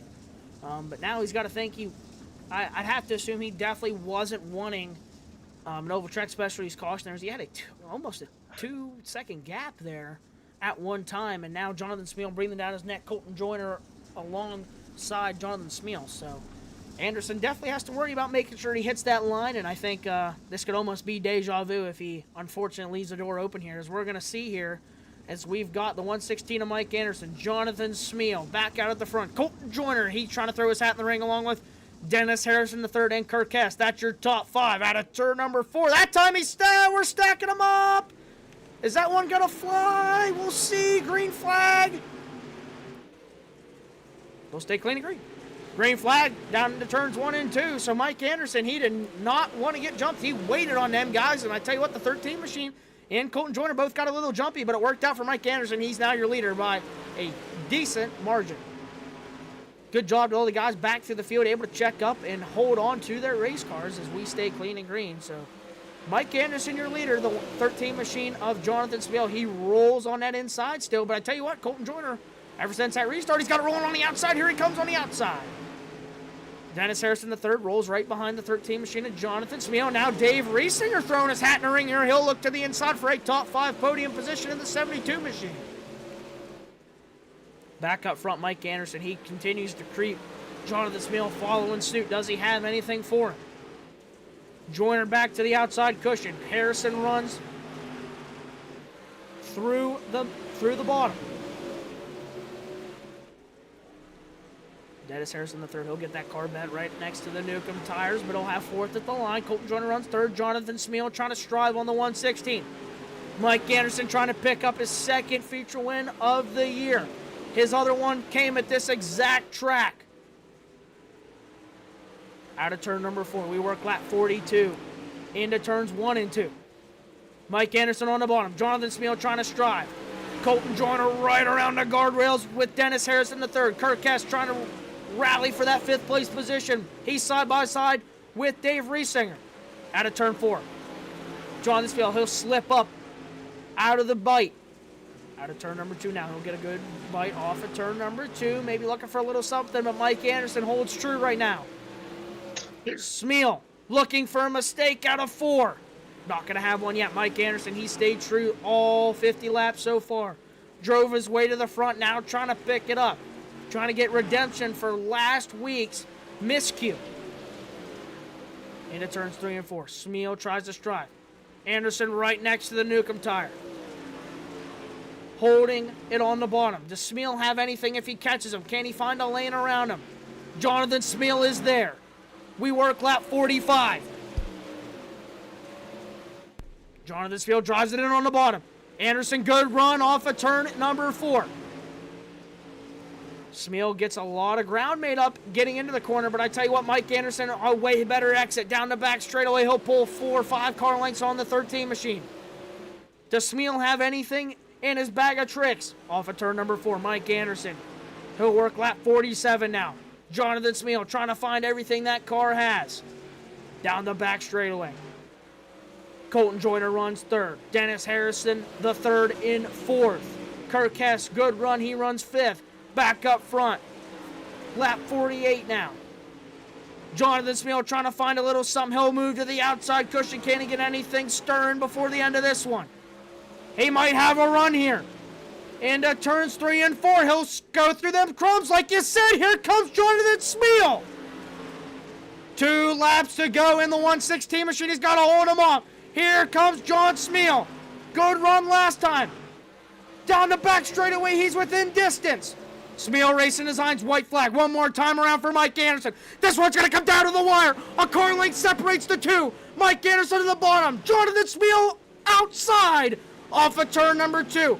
Last lap. He's got one more shot at him. Does Jonathan Smale have anything for the 116? Into 3 and 4. Out of turn 4. Smale tries to get the momentum, but it's going to be Mike Anderson. Jonathan Smale 2nd.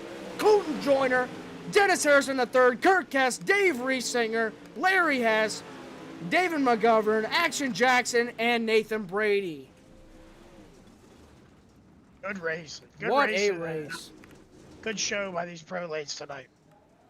Great drive by both drivers. I tell you what, I didn't think there was going to be as much on that outside groove as Jonathan Smale just showed us. I think he was trying to get it rolling. I think he got a little tight on that last corner, and it might have been the difference. But Mike Anderson doesn't let Jonathan Smale get under him tonight. He will win here at Volusia for 50 laps. Like you said, Dad, definitely a great race here with the HighLine Designz Pro late models.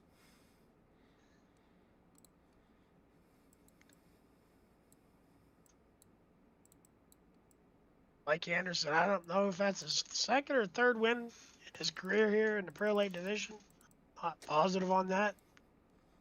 Well, he has one this year. I think he had one last year. One this year, one last year. So this is number 2 for the year. So I do believe that is how it shakes down. But you take it away, Dad, with your new and improved voice. We're glad to hear you back up here in the booth. It's not that improved, but hey, I'm here. But Mike Anderson has showed up here in the booth. He's up here with us now. And Mike Anderson, congratulations. And I must say, before we even talk to you, probably the best race I've ever seen you drive. It was flawless. You hit your marks every lap, and you were a winner here, Evolution, my friend. Thank you. Yeah, that one felt real good. Didn't come off the bottom like I screwed up last week and did, and like you said, just concentrate on hitting that mark. And the old rule of sometimes entering slow and rolling slower is faster, and I think that was just my plan tonight, and it worked out. Yeah, you had an awesome drive up off the bottom. And, guys would close up a little bit on entry, but you was pulling them 4 or 5 car lengths at times up off the bottom, and you had a line figured out. It was fun to watch. I made a good race, but there for one moment, I know you didn't want that caution to come out. Tell us about that when you had a 2-second lead. No, definitely did want to see that caution. I couldn't hear anybody. I don't really monitor my relative or anything like that. There is a screen where I can see where people are at.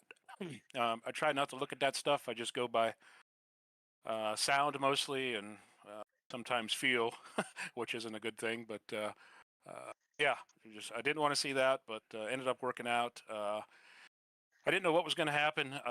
My pit crew came across the radio and said I had wheel damage. I think lap 2 or 3. Harrison tried to get down onto the inside there, and a little contact, and but it didn't seem to affect anything. So grateful for that. When I heard him say wheel damage on, I forget, lap 2 or 3, I was not real pleased, but it ended up working out. I didn't feel anything. Small vibration, but didn't seem to affect the car at all. Well, that was another thing I was going to bring up there. Is I was impressed by how you held your composure. And you got ruffled a couple times there, and you would open the entry on the corner just to get it lined up to make that big run off. And Harrison did try a couple times on the bottom there and got into the thought there a couple times, but you were able to shake it off and keep doing what you're doing and work around Colton there for the lead and ultimately come home for the win. So congratulations, Mike. Who would you like to thank here tonight? Well, absolutely. I'd like to thank you guys for sure. You, Chad, and Tyler for putting this deal on, and everybody that helps things move along through this league. It's great fun. Look forward to it every week. Just all the guys I race against.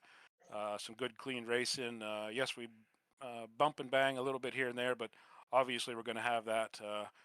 I mentioned last week just the composure that people keep after things, rubbing and stuff. I'll be the first to admit there was one point tonight on the third hit. I almost let composure go away, and then I just kind of giggled it off and decided to show them what it's like to be able to pass without hitting somebody. So, But yeah, that's absolutely. prime example of if you keep your calm, look where you can end up, because here you Sure. are in the circle. So congratulations, Absolutely. man. I need to take some And, notes. yeah, take some notes, Tyler. Yeah, but some other drivers take some notes, me included. So You're my inspiration, Mike. Good Hey, inspiration. thank you. Hey, shout out to HighLine's Design as well, Nick Anderson on my wrap and many others. Good looking field of cars here with a lot of them coming out of that shop. So thanks to Nick and HighLine's Designs. All right, Mike. Well, hey, good job, man. Hope to see you up here again. Thank you. You will. All right, moving on back to second place. Guys, I think he's been on the podium almost every week this year and has put together a heck of a season. He's our points leader. John Smilens, thank you. Tell us about your race.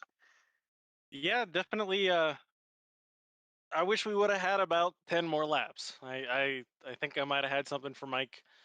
He just ran one hell of a race. I honestly think the only reason I got him last week was he had that little bit of a mistake and went wide. And I knew when that caution come out that he wasn't going to make that same mistake twice. I knew he was going to be planted to the bottom. And there toward the end, the last handful of laps, I'm like, you know what? If I follow the leader, I'm just gonna follow the leader. Moved up, and wish I would have moved up a few laps sooner because I was able to close the gap pretty good. And another couple laps, I might have been able to make a run on the outside. But Oh, great. there's definitely a good possibility there, John, because we were talking in the booth, and when you run that bottom like that, lap after lap after lap, you're obviously throwing some crumbs up across there, and it gets built up. And actually gets get a little bit of grip there on that second lane, and I think that's what you found there with a few to go. So it could have been interesting with 10 to go, but Mike did what he had to do, and you did what you had to do, and it was a great race coming from the back. Obviously, you got hard charger, and congratulations on that on the Newcomb Automotive hard charger. So good job, John, on second place. Yeah, thanks, guys. Gotta thank you guys for putting this on week in, week out. Thank my wife for supporting me and everything I do on and off the sim, and all the guys in this class. It's a great class.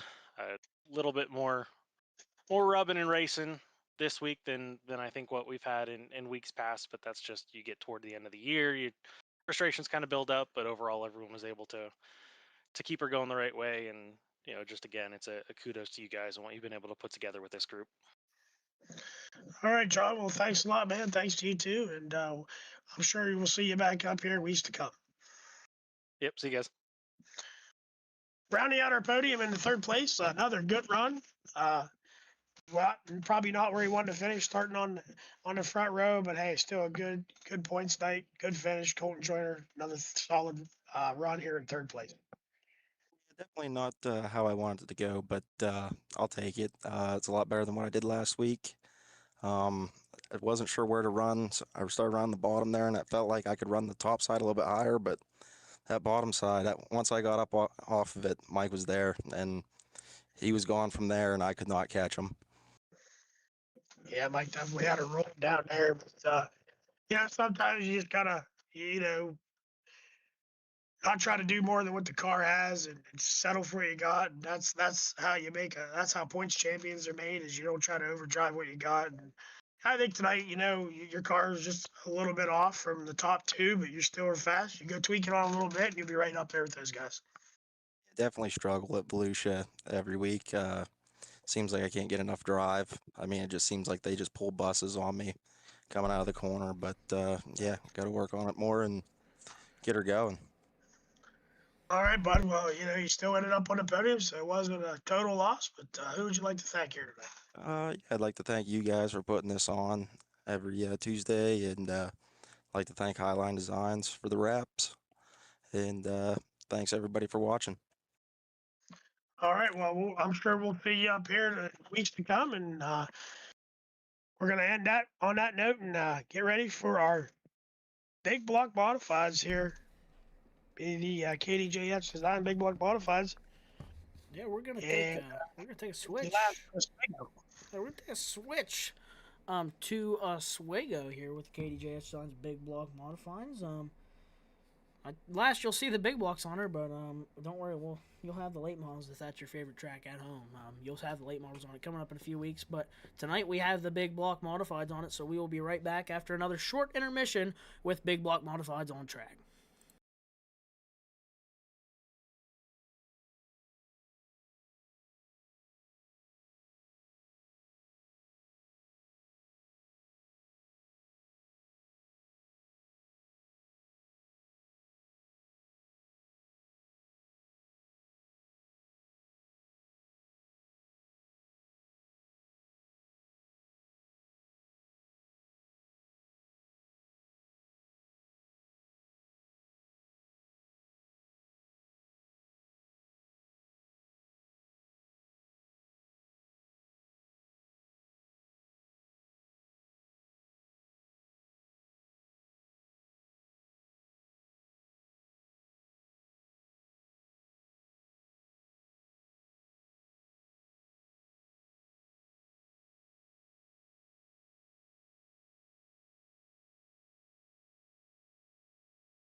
got the we've got the KDJF's big block modified on the track right now. We've got about 6 minutes left of hot laps for these cats. Quick time right now is Ryan Patton. He's quick time right now with an 18.390. Drake Meeks, the man of many names, he's second quick right now with an 18.4. Good lap for both pros as he's third quick right now in that 57C machine.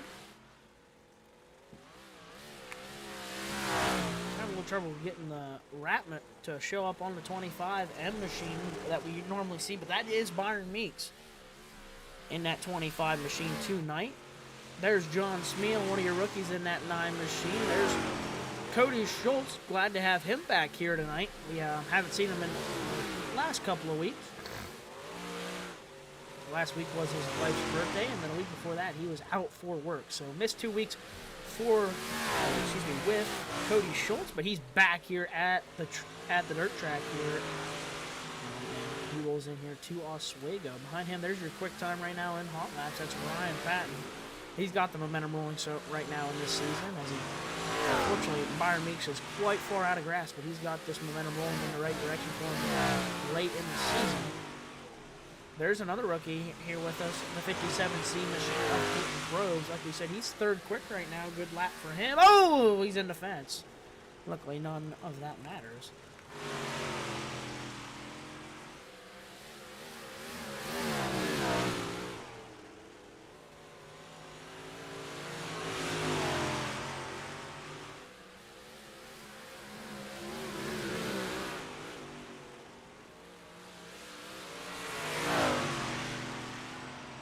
I tell you what, Ryan Patton, he finds a way to get that left front just ever so close to that jersey barrier on the inside.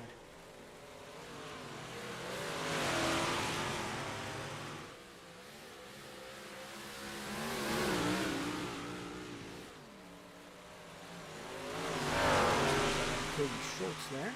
Good racing from those guys. Let me take a look to group number 2. That one of the cars in group number 2 is that 66M machine of Orvis Newcomb. He's got 1 win on the year in that 66M machine, so he's had a good run last week. Great battle with Ryan Patton. He eventually came home in third, but great run for him. Podium. There's Christopher Gormont. Glad to see him here with us again here tonight. Those are the only 2 cars trackside right now on this side. Oh, practice, excuse me. As we've got about 4 minutes left remaining.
Alrighty, 2 minutes remaining.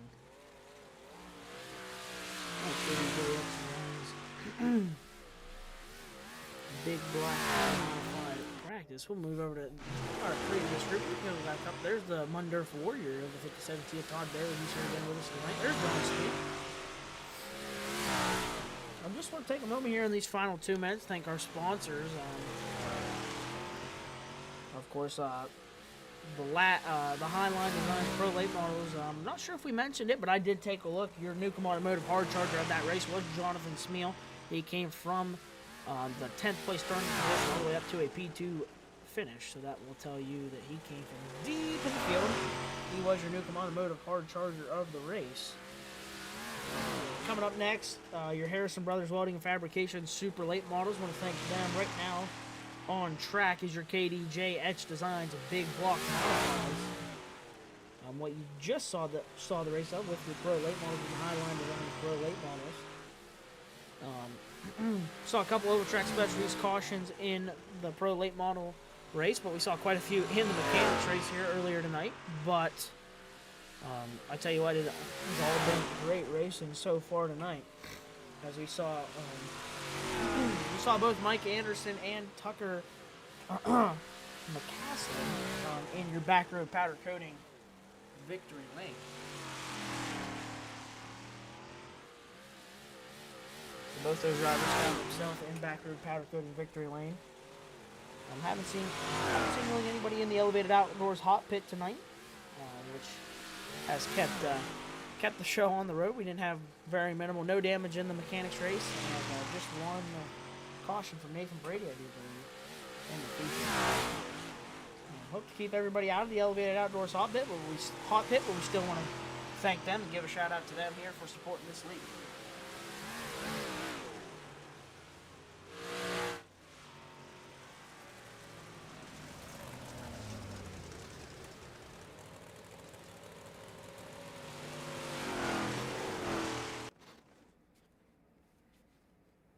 And as I say that, we will finish up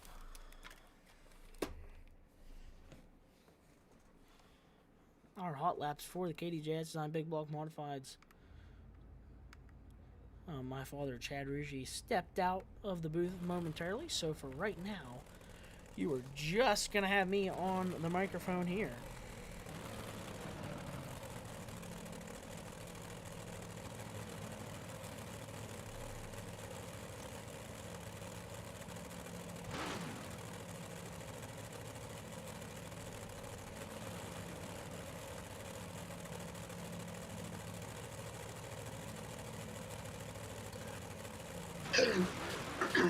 Oh, perfect time for him to step back in the booth. I heard him cough there as he comes through the door. Chad Rougie, we've got... Now I had to put some setup on that backup car of the backup car there. Still trying to get it ready for that super late race. Just things not going my way tonight. But, we'll do the best we can with what we got, and we'll announce this big block race, and we'll go from there. We got KDJ Design Big Block Heat Race #1 on track right now. So on the pull of this one, could be a big turning point right now for his season. In the 57C machine, one of your rookies, that's Colton Probst in that 57C machine. He'll start pole of Heat Race #1. He's out of Clearfield, Pennsylvania. Outside of him, out of Brockway, PA, that's going to be Ryan Patton. He has a lot of momentum rolling for him right now. We'll see what he can do on the outside front row. You continue, as I'm not quite up to the booth yet. You go ahead. Okay, he's walking up the stairs. All right.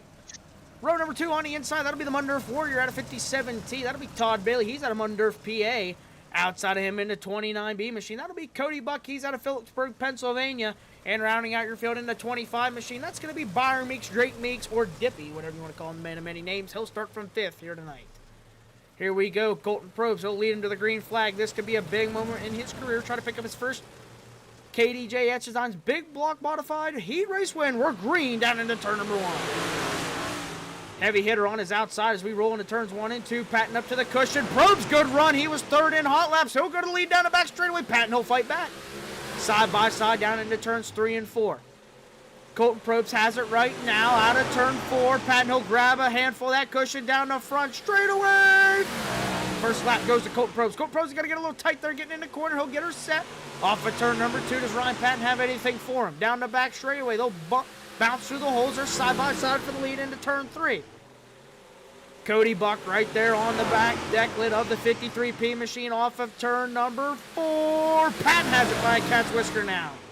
Patton will drive through the middle. Probst will get it turned Off of turn number 2, Colton Pro's not going to go away. He'll look to the inside. We're 2x2 right now for the lead. Colton Pros, Ryan Patton, Drake Meeks, and Cody Buck all on the same. We're 3 wide out of 4 for the lead. Cody Buck trying to sneak through the middle. Ryan Patton has the lead. Cody Buck the second, Pros back to third. Side by side for second right now. Meeks will slide up the racetrack. That'll open the door for the Mundurf Warrior. And Colton Pros trying to go back to second right now. He'll reside in third. Ryan Patton now has hold of the lead off of turn number 4. Down the front straight, we will work lap number 5 into turns 1 and 2. Bros back to third. He'll try and hold off the 25 machine of Byron Meeks. Cody Buck, he runs second right now over Ryan Patton. The Mundurf Warrior outside looking in right now. He's in 5th, not far behind. This is a stacked heat race, ladies and gentlemen, off of turn number 4. Still Ryan Patton.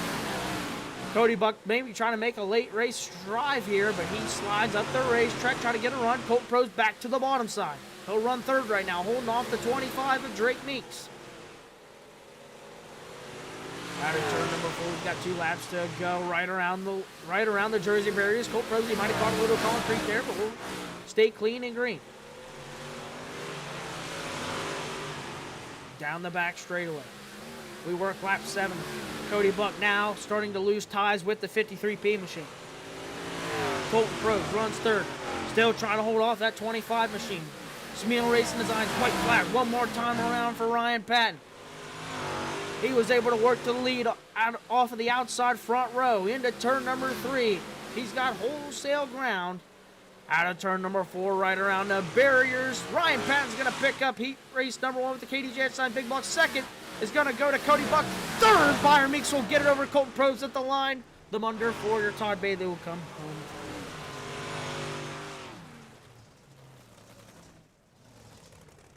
Great race right there. That was a stacked heat race number 1 for the KDJ Etched Designz. Big Block modifieds. And good run for your rookie there to run with your top 3 in points.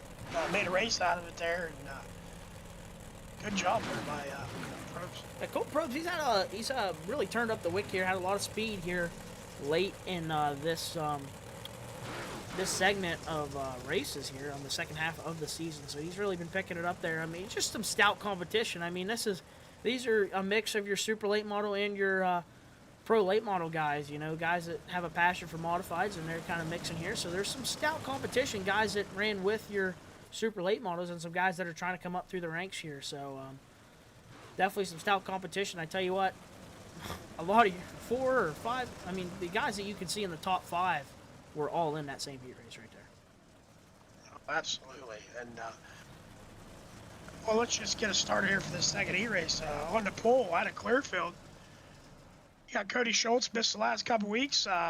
Glad to see him back on that number 7 machine. And outside of him in a 66 out of Punxsutawney, we have Orby Newcomb with 1 win on the season.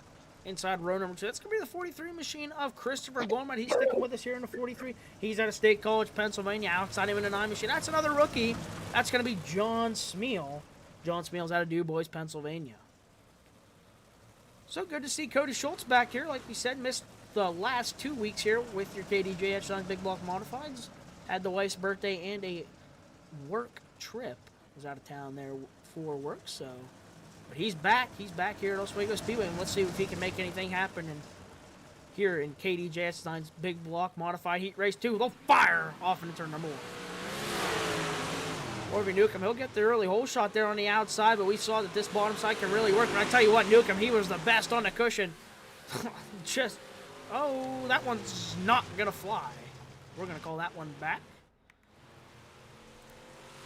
So they got him to the back straightaway and decided, oh, actually, that one is going to fly. What happened is John Smeal sideways on the front straightaway, hard into the outside wall. Surprised there wasn't more damage. Why I didn't see this happen. Just kind of got on the gas there. And we see these cars, the way they shoot up, and he catches that wall and gets sideways off of Christopher Gorman, head on any outside wall. So we're going to re-rack him and stack him and try this one again.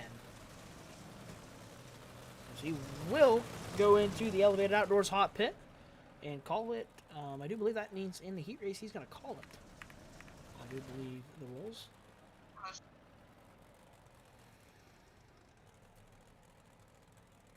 see what happens here. I do believe that means he calls it, but we will see. I do believe this is going to be a double file restart, as we did not get a lap in.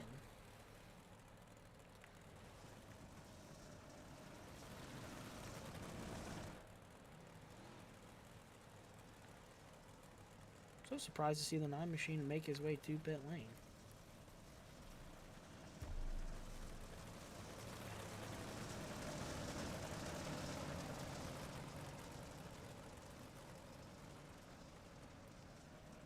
So Cody Schultz going to have another hand at life.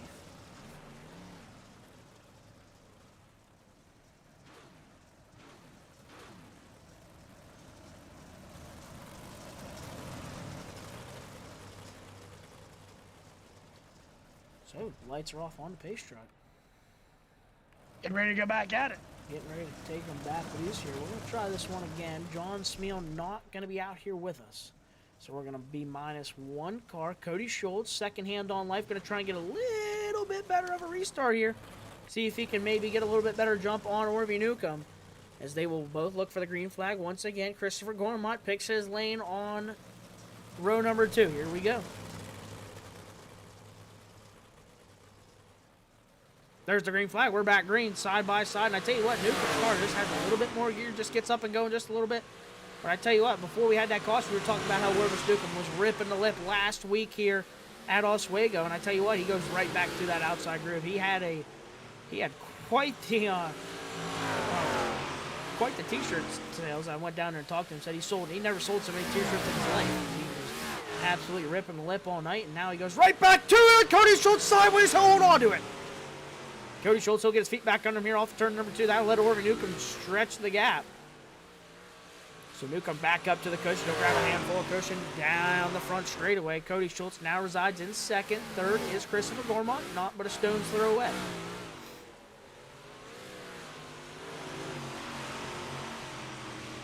Cody Schultz, he runs second right now. Christopher Gormont trying to close that gap in the 43 machine. Drive through turns 3 and 4 off of turn number 4. Orvis Newcomb, he leads right now. He'll like to drop down to that bottom groove now. As Cody Schultz, he's still trying to rip the lip here in that 7 machine. I tell you what, these bumps are atrocious here at Oswego, as we always know. But I tell you what, these modifiers just show them just a little bit more. These cars through the bumps. We work lap number 6 now into turns 1 and 2. Orvis Newcomb's still your leader. I tell you what, Cody Schultz not letting him go away. He got a little sideways there, lost a lot of ground, but he's not letting him really take any more after that. Christopher Gormont trying to close that gap, all but a stone's throw away from each other. I'll be right. Actually, one of the best I've seen Christopher Gormont run all year. Yeah, he's really got a great pace right now. Yeah, he is. Chris is in it more for the fun of it, and doesn't always run up towards the front, but he's able to keep pace here tonight, and that's good for the 43. Yeah, I mean, that car's really smooth through the corner. I mean, you see these other guys, it's just, just not the wildest driver out there as we take the Smeal Racing Designs white flag one more time around. And I'm just glad to see him. He's going to finish third here tonight in this heat race and pick up a couple points, and just happy to have him here. But out of turn number 4, out of Punxsutawney, Pennsylvania, Orvis Newcomb, he'll get the job done here. Heat race number 2 in the 66M machine. Second place going to go to Cody Schultz, and third, Christopher Gormont.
So these guys will take a minute to get their setups on, get these cars dialed in.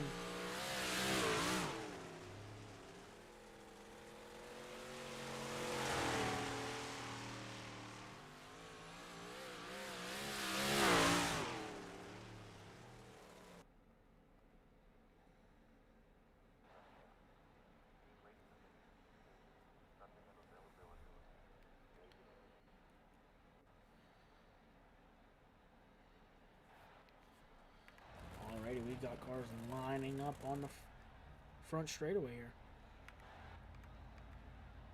We got the pace truck out there at least. Byron Meeks ain't gonna have to move back too far as he's finished third in his heat race, but he'll have to tail the field. Yeah,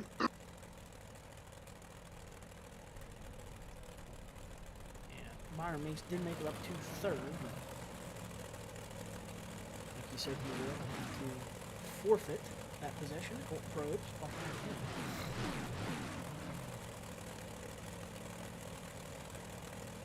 I think we're having a Ryan Patton crisis here. He might be in danger of missing the start here. I think that's why we're trying to run the clock out here for him. Yeah, Cody Schultz tried to run the clock out. Ryan Patton, a mistake after a great first heat race.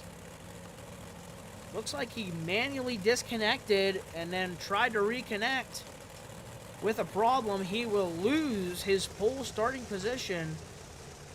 And that is that is really going to be a shake-up. And is he going to be able to make it out before we take the green flag here? I mean,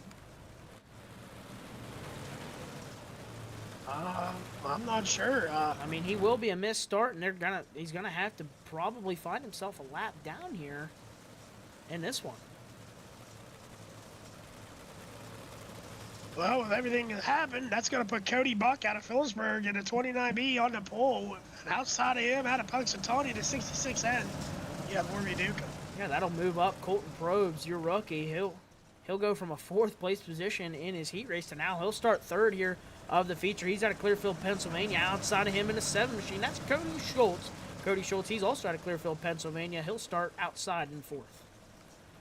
Inside your third row in the 57T, out of Mundorf, that'll be Todd Bailey in the 57. Outside of him, out of State College in the 43, we've got Christopher Gormont. Rounding out your field, the 9 machine of John Smeal. He's out of Du Bois, Pennsylvania. And your points leader, the 25 machine of Byron Meeks. Ryan Patton in the 53P, not out here with us. So that is really going to shake up that momentum he had rolling as we're getting ready to take him green here out of turn number 4. We're green into turns 1 and 2. Green flag, Colt Probes. He runs third right now. He tries to get into the inside, but Cody Buck, it's going to be all Cody Buck off of turn number 2. Not going to be able to have that inside groove. He'll move right up to the outside. He'll concede that position. Your leader out of turn number 4, Orby Newcomb, out of Punxsutawney. So Orby Newcomb, he'll lead lap number 1. Second place, Cody Buck now after inheriting the pole position here. Here comes Colt Probes. He runs third right now. Here's your podium position in that 57C. He'll work around the 7 machine of Cody Schultz. Here comes him under for the other 57 in the field. That's the 57T. He works in 5th place right now. Byron Meeks behind him. Up at the front of your field, Cody Buck trying to run down that 66N machine, see if he's got anything for him. We work lap number 3 of 50. Cody Buck takes a peek to the inside. Nothing quite yet. Orvis Newcomb, your leader. We saw how good he was. The 2 cars that beat him are not out on the racetrack, so right now he's trying to pick them up and put them away and get a feature win under his belt here for his second one of the season.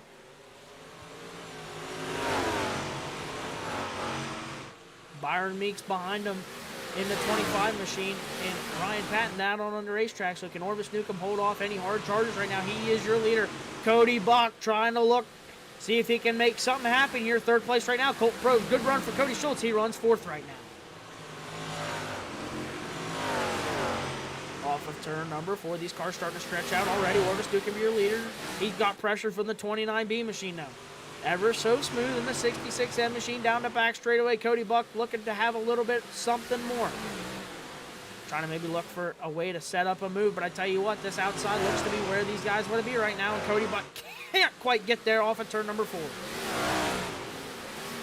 Cody Buck right on the rear deck lid, trying not to make a mistake, get into the 66, and he'll take a peek down the back straightaway. Doesn't have enough. He'll pull back behind Orvis Newcomb into turn number 3. Now he tries to roll the middle. Side by side for the lead out of turn number 4. It's still Orvis Newcomb. Third place right now. Good battle. That's Colton Probst. He has it. Cody Schultz trying to take it away. The Mundurf Warrior holds on to that 5th place position. Byron Meeks right on his tail off of turn number 2. Down the back straightaway. That's your battle for 5th, 3rd, and back up front. Still side by side for the lead. Orby Newcomb still has it. The 29B of Cody Buck trying to find a way around. Oh, we're going to have an open track species caution.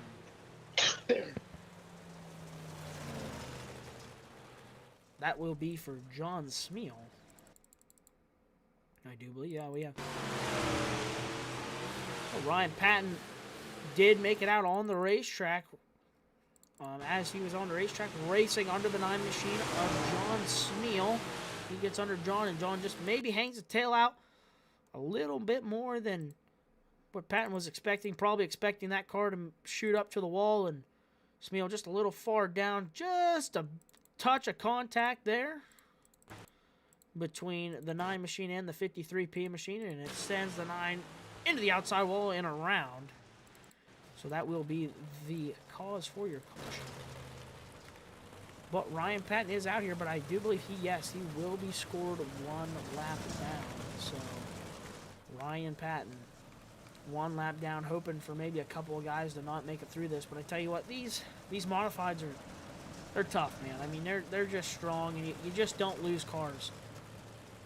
You know, you saw the 9 machine of John Spiel. He had made heavy contact with the outside wall, and I mean, I think if that was a late model, you would have had a late model exiting the facility or not being competitive. But I see John Spiel's car looking just fine. So, just something that these modifieds are a little bit different than these late models, and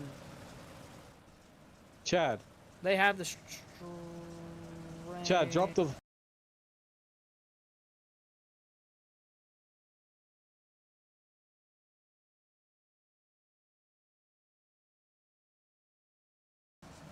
Did you hear that?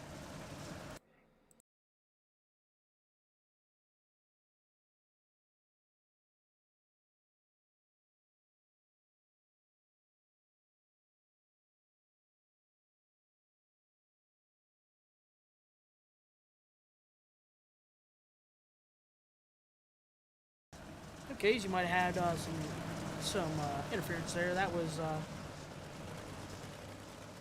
come over the loudspeaker to the attention of Chad Reed to make his way down to the Flagman decision booth. And this is going to be, you know, I don't think this is going to be a question about the race. I think this is going to be a question about Ryan Patton being a lap down in that 53P. Missed the start, had technical difficulties of some sort, and now finds himself a lap down. I really wonder if this deliberation after this caution is due to the 53P machine about a possible lap. We'll see how that works as we've got him lined up here. Due to the fact that he came out on the initial green, and they automatically put you a lap down because they crossed the line, but he came out on the same lap. He will get his lap back. So there goes the 53P machine. He will re-enter the race here. He will go from 1 lap down to now at the tail of the field. So he feels pretty good about this little hot lap he's going to have here as he catches the tail end of the field here. So one to watch coming from 9th place right now will be Ryan Patton. That will be the call. As missed the start, made her back for the initial green, come out, and yes, we made that decision a while ago that because we don't know, every pit road is different. Some are before the flag stand, some are after. That if you come out as they take the green and tail the field, and you do not get lapped under that green's flag, you will get your lap back.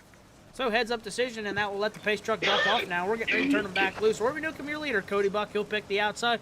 Colton Probes having a good run here in the 57C. He's third right now. Cody Schultz behind him, and the Mundurf Warrior rounds out your top 5. Out of turn number 4. Probes, he's leaving a huge gap there. I tell you what, he left a lot on the table there, and that's going to let Buck easily take that second place position as we roll down into turns 1 and 2. Cody Schultz and the Mundurf Warrior side by side for that position. Byron Meeks might have had to get out of the throttle there as he's going to try and take 2 for 1 here. He'll look to the inside of both those drivers. Schultz, he's moving back after that restart. Oh, the Mundurf Warrior hard in the wall. I think we're going to lose him. Out of the ballpark goes the Mundurf Warrior. Will we have an Oval Track Specialties caution flag? No, we're not. So the Mundurf Warrior has exited the racing surface. He will be, if you're looking for an autograph from Todd Bailey, he'll be on the outskirts of, oh, there's the caution. The Oval Track Specialties caution will come out a little bit later than I expected. As he found the Mundurf Warrior. He's right now outside turn number 4's wall signing autographs if you're looking for him. We lost the 57 team machine there, and I do believe we're going to see the caution flag before that. So we'll take a look back at what happened. I saw a little contact between him and Cody Schultz as they were trying to find their way into line. Good, clean, hard race in there. He cuts it off. Byron Meeks looks to the inside. They're 3 wide getting into that corner. Just a tap there. Then that just gets him the push. Oh, he catches that opening. That's all she wrote. Gone. As the black hole now owns him. And that will be the problem. So he'll be in the elevated outdoors hot pit along with John Smeal. He's made his way to the elevated outdoors hot pit in that 9 machine. So Cody Schultz, not the restart he wanted. He finds himself back in 7th. Now Ryan Patton finds himself back up to 6 already on lap 10 after coming from the back. So he picks up 3 positions on that little green flag run.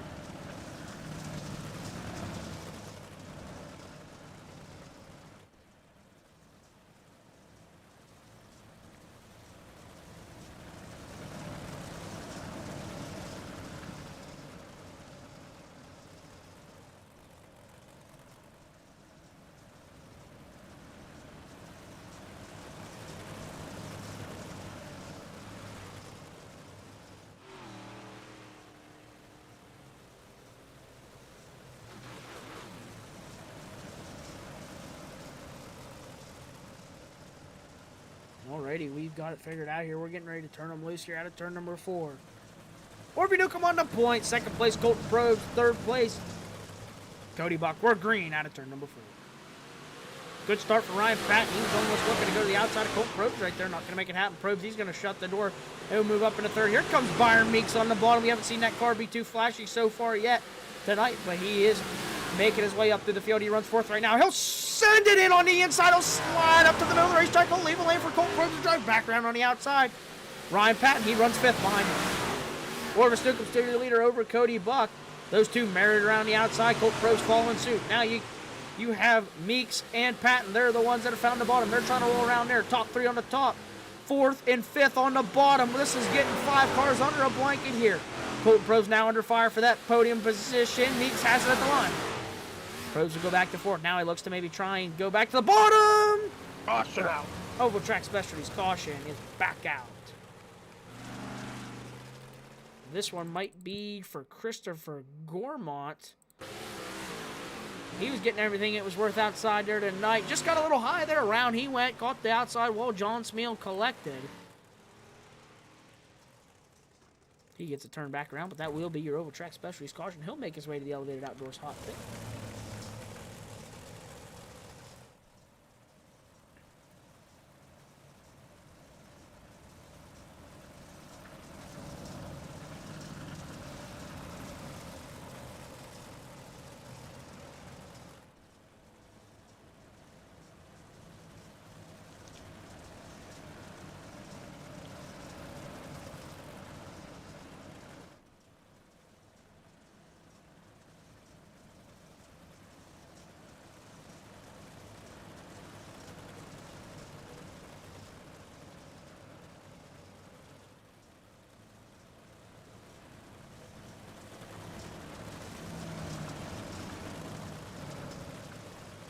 Well, Tyler, there's still a lot of laps left in this one, as we've had a lot of action here in the first 12 laps. Yeah, we have 12 laps that seem to really just kind of not pass very well. You know, big track here at Oswego. These laps aren't going to go as quick as you might think. But I definitely think these guys are maybe thinking.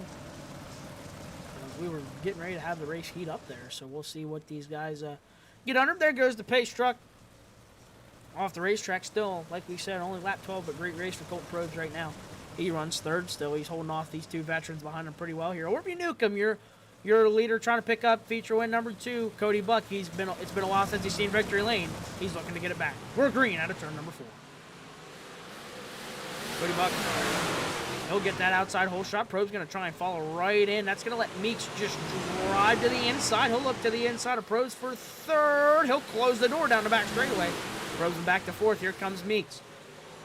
That driver always just seems to find a way. Right now he's rolling around the bottom side, trying to look to the inside of Buck. Not going to make it happen. He runs third right now. Orvis Dukem, your leader. Cody Buck second. Probes now, he's got his feet back on him, trying to go back around the 25 machine. Not yet. Ryan Patton, he runs fifth, turning this night around here as he looks for fourth right now after being one lap down early. Side by side for lead. Orvis Dukem still under fire, but he continues to not make a mistake as we work laps 15 into turns 1 and 2. Probe still slide to the outside berm. Meeks still trying to roll around that bottom side, trying to look for a mistake out of those top 2.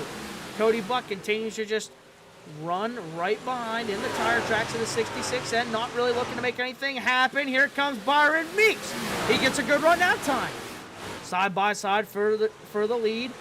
Good battle for second. Meeks now trying to take it off of turn number 2. Down to back straightaway. Half a cat's whisker to Newcomb into turn number 3. Could we see a slide job? No, we won't. Meeks will keep it on the bottom. Newcomb around the outside out of turn number 4. New leader, Byron Meeks. Byron Meeks will climb his way from the 9th place starting position all the way up to the lead right now as he leads off of turn number 2. Orvis Newcomb still married around the outside. He runs second now. Third place, Cody Buck. Ryan Patton, he's disposed of Colt Pros. He puts him back to the 5th place position. Now moves up to 4th. He's going to try and see if he can find himself onto that podium. He's got plenty of laps left to make it happen. We work lap 18 out of turn number 2. Ryan Patton right around the Jersey barriers. Orvis Newcomb now tries to maybe run a little bit more in that middle groove. Cody Buck, he moves down also, as now they see Byron Meeks, a sight they don't want to see as he starts to drive away from him in that 25 machine. Now Cody Bucky, after falling in the tire tracks of Orvis Newcomb for so long, he moves down, finds that line. It's, just you got to maybe try and search a little bit. And right now, that searching's paying off as now Cody Buck's fighting for second. Newcomb in the wall hard. Orby Newcomb collected the outside concrete pretty heavily. Sparkler's off the wall. He'll keep it straight. Oh, Buck up the racetrack will leave a lane. Here comes Patton to try and pounce. Patton, he'll throw the nose to the inside. We're 3 wide for second right now. Cody Buck trying to hold him off. Out of turn number 4. Ryan Patton now there for that 3rd place podium position. He'll drive it to the inside. He'll slide up to the slick, get a good run off of turn number 2, side by side for that 3rd place position. Colton Pros behind him, the Munder Warrior along with. Orvis Newcomb, he's found where he's coming back up to the outside. Ryan Patton trying to work around that bottom side. We saw him have a great race last week. Maybe trying to recreate that. Cody Buck, he wants to throw his hat in the ring though and make this a 3-car race this week. Off of turn number 2. Still, Orvis Newcomb runs second. Now Ryan Patton has that 3rd place spot. Cody Buck back to 4th. Colt Probst still runs 5th. The Mundorf Warrior hot on his tail. Here comes Ryan Patton. From a lap down, looking for second out of turn number 2. Down the back straightaway. Here comes Ryan Patton. Side by side with Orvis Newcomb. That top maybe just not as quick as it was just a week before. Out of turn number 4, Orvis Newcomb, not to be denied. Just like last week, he will not give it up on that outside. He'll drive it back to the outside cushion, try and get a good run off at turn number 2. Ryan Patton with a good run now. He may try and close the door. He's got him by a car length into turn number 3. Now Cody Buck going to try and roll along with that. He'll slide up to the door of Orvis Newcomb. Newcomb will leave him a lane off of turn number 4. Ryan Patton now will run second. Great battle back here for second, but that has just allowed the 25 to pick him up and put him away. Into turn number 3, the 25 now. Your sole leader out of turn number 4, halfway through this one in the 25 for Byron Meeks. Ryan Patton now up to second. Was supposed to start pole here tonight. Wish he would have done it a little bit easier. But he finds himself back up in the front. Orvis Newcomb in third. Cody Buck still trying to find a little bit of grip through the slick. Colt Probst having a great run in fifth. He's right there with some of your top dogs here in this one. He's trying to outpace the other 57 of Todd Bailey. That's the Mundurf Warrior back in sixth.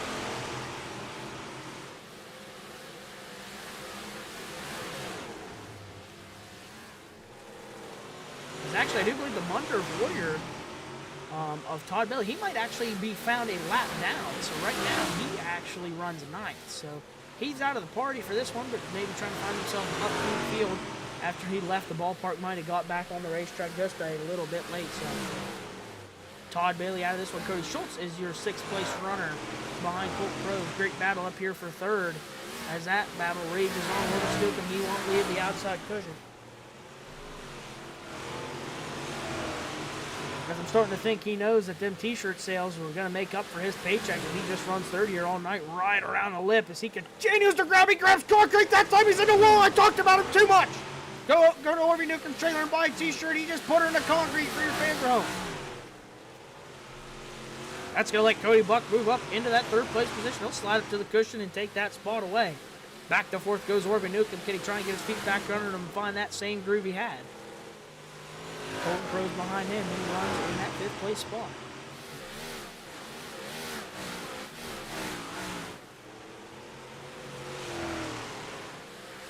So back up at the front. Your leader, Byron Meeks. He'll put the 43 machine of Christopher Gormont one lap down. So now Gormont one lap down to the 25, and a big gap starting to become a factor once again here at Oswego. Byron Meeks has a car that nobody's been able to top. He's got a 2.5 second advantage off of turn number 4 on Ryan Patton. Cody Buck definitely had a lot better run than he had last week. Last week he found himself in the wall. And now he runs third on that final podium spot.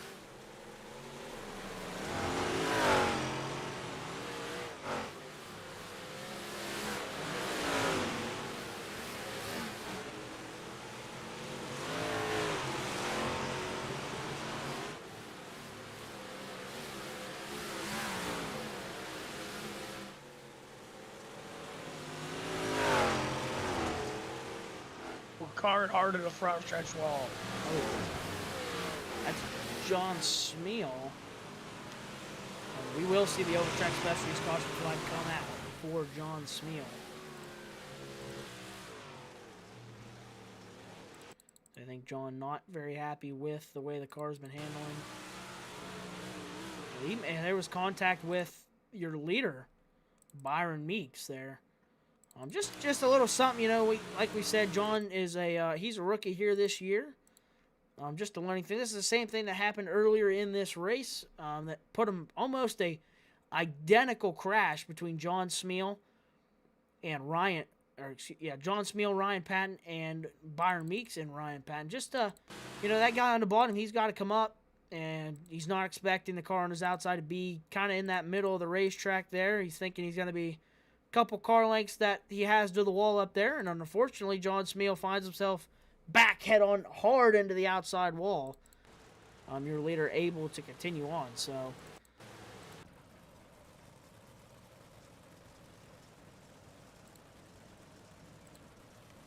every race is a learning experience. We all learn and we'll continue to get better. So we appreciate John Smeal coming out each and every week.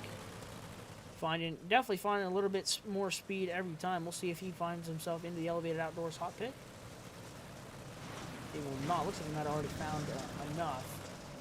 So he will drop to the tail of the field.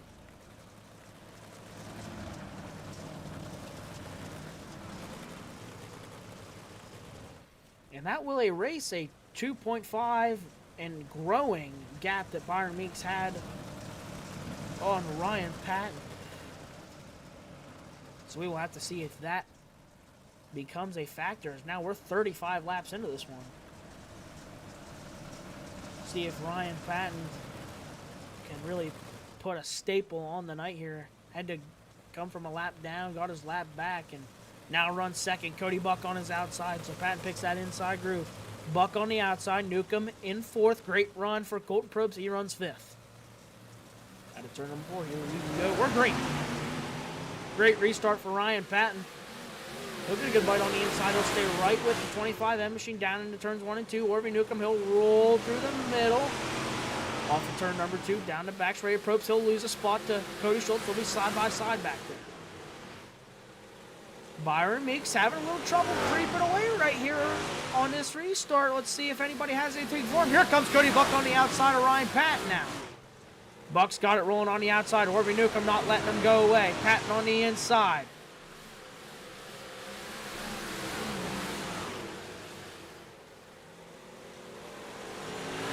Side by side for second out of turn number 4. Cody Buck, he's got his feet on him. He's rolling. He'll go to second down the front straightaway. Cody Buck now runs second. Ryan Patton, he trying to follow in the tire tracks of your leader, Byron Meeks, off of turn number 2. He'll get a good bite. Meeks starting to feel the pressure now, maybe from the 29B machine. Here comes Cody Buck. Byron Meeks, your leader. Ryan Patton, he's trying to find what Buck's found on that outside groove. Here comes Cody Buck with a head of steam. We work lap 39 into turns 1 and 2. Cody Buck, he's banging the boards here in the 29B machine. He's looking to the outside, getting into turn number 3. Meeks has got it locked down on the bottom. Here comes Cody Buck with a power move to the outside. To the outside goes Cody Buck. Byron Meeks trying to maybe close the door. He's not going to have enough time. This might be one of the first times we've seen that 25 machine pass once he finds himself up front. Cody Buck trying to take his way back to victory lane. Out of turn number 4, Cody Buck fighting back on the outside. He'll grab a handful of the cushion. He'll lead that lap by half a car length. Ryan Patton starting to fall away now, trying to find that same speed. Cody Buck is ripping the lip. Byron Meeks trying to find something. They're dead even down the back straightaway. Lap 41. Oh, Buck catches the wall. He stays in it. Out of turn number 4. Who's going to have it at the line this time? Byron Meeks by half a car length. Meeks will stick to the bottom. I think if he feels he can hit it just right. Cody Buck using everything he's got on the outside. He showed him the nose, but wasn't too early. Meeks continues to roll back around the outside. He'll slide up to the slick. Now, Cody Buck's got his feet back on him. He rolls back around the outside. Dead even at the line. Can't call it. Laps winding down. Sand is running out of the hourglass. This is your battle for the lead. On screen, down the back straightaway. Cody Buck has it. One little misstep from either driver. Who's going to get it done here tonight at Oswego for 50? Out of turn number 4, Cody Buck has it by a car length. Byron Meeks going to have to go to work if he's going to have anything to get back around that 29B machine. Cody Buck on the ragged edge. Can he hold on to it for 6 more laps? Into turns 3 and 4. Meeks is right around the bottom. Here comes Cody Buck right into your living room around the outside. Byron Meeks gets a good bite. They're dead even at the line.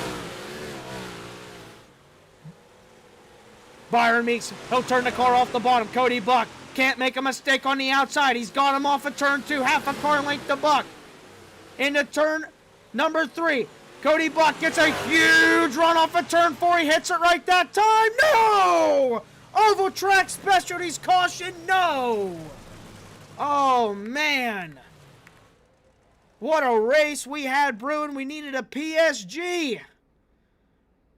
Needed a PSG, and unfortunately, we have a Oval Track Specialties caution. Christopher Gormott just grabs a handful of concrete and hard into that outside wall, and that'll bring out your Oval Track Specialties caution. What a dandy it was brewing to be here at Oswego. And now Cody Buck has the upper hand here, as he will have the 25 machine cleared. But I tell you what, Dad, I still don't think this one's over. No, this definitely ain't over. Buck's going to go straight back to the top. And Meeks is going to get a good run here on this start. He's going to drive right to the bottom, and I wouldn't be surprised if they get right back side by side. We'd go right back to the checker flag on this one, as these guys have been running each other clean. What a race. Hats off to both of them. Hats off to Buck running the top the way he is. And these guys, they're basically whoever makes the little mistake and who doesn't. is who's going to cross that checker flag first. Yes, it is. I mean, these guys, you don't even up here in the booth, you don't even see the mistakes that these guys are making, and that's the half a car length gap you see each time where they're back and forth. And I tell you what, like you said, I don't think this one's over. Byron Meeks, he's thinking about how he wants to put this restart. Ryan Patton, he's licking his lips, thinking maybe he's got another shot at him. Here's he's back in third now. Yeah, I mean, Byron's pretty good on restarts. I'd be surprised if Cody gets a big jump on him.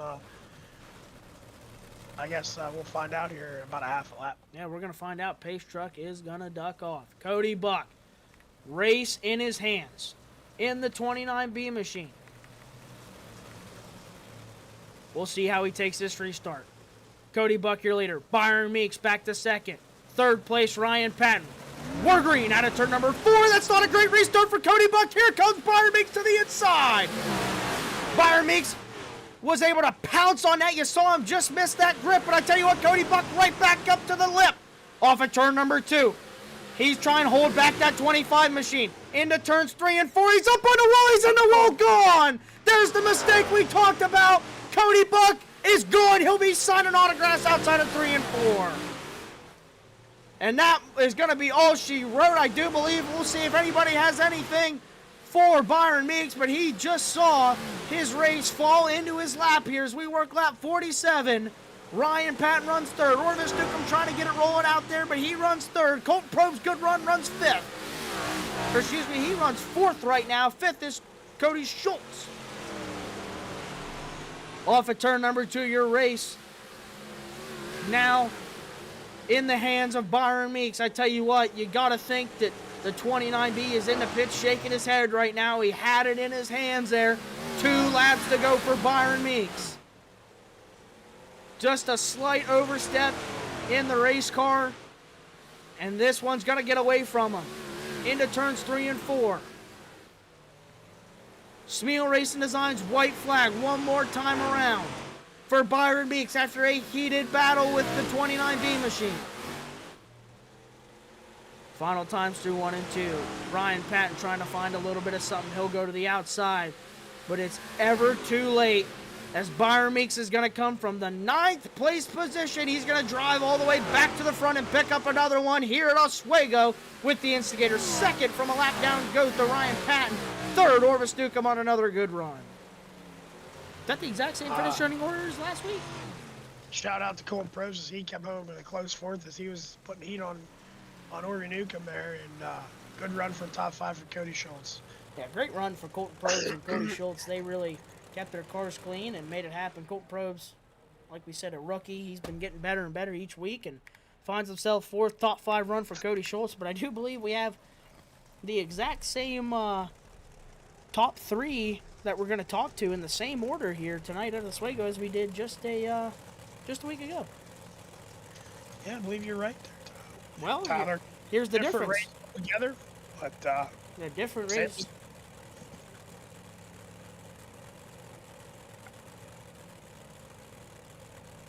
Yeah, so definitely a different race, but I tell you what, they're not gonna be talking to me tonight. They're gonna be talking to you, bud. So they'll be talking to a new cat. Yeah. So there you go. There's something a little different for these guys as they get ready to climb out of those race cars.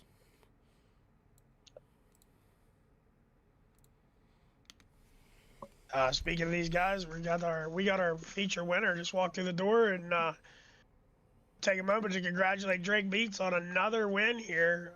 Racking him off this year, man, putting him away. Your points leader, but tonight it wasn't easy as Cody Buck put a run there at the end on you there, and tell us about your race, Drake. Nothing but stressful, I guess. It's tough getting through the field, and then racing through the field is always tough for anybody. And then that caution came out with that lap car, and I'm pretty sure I was clear of them. I'm not I don't have a mirror or anything, and I was on the bottom there, and it's a racing deal. And then that caution came out, and Cody had a mean run on the top.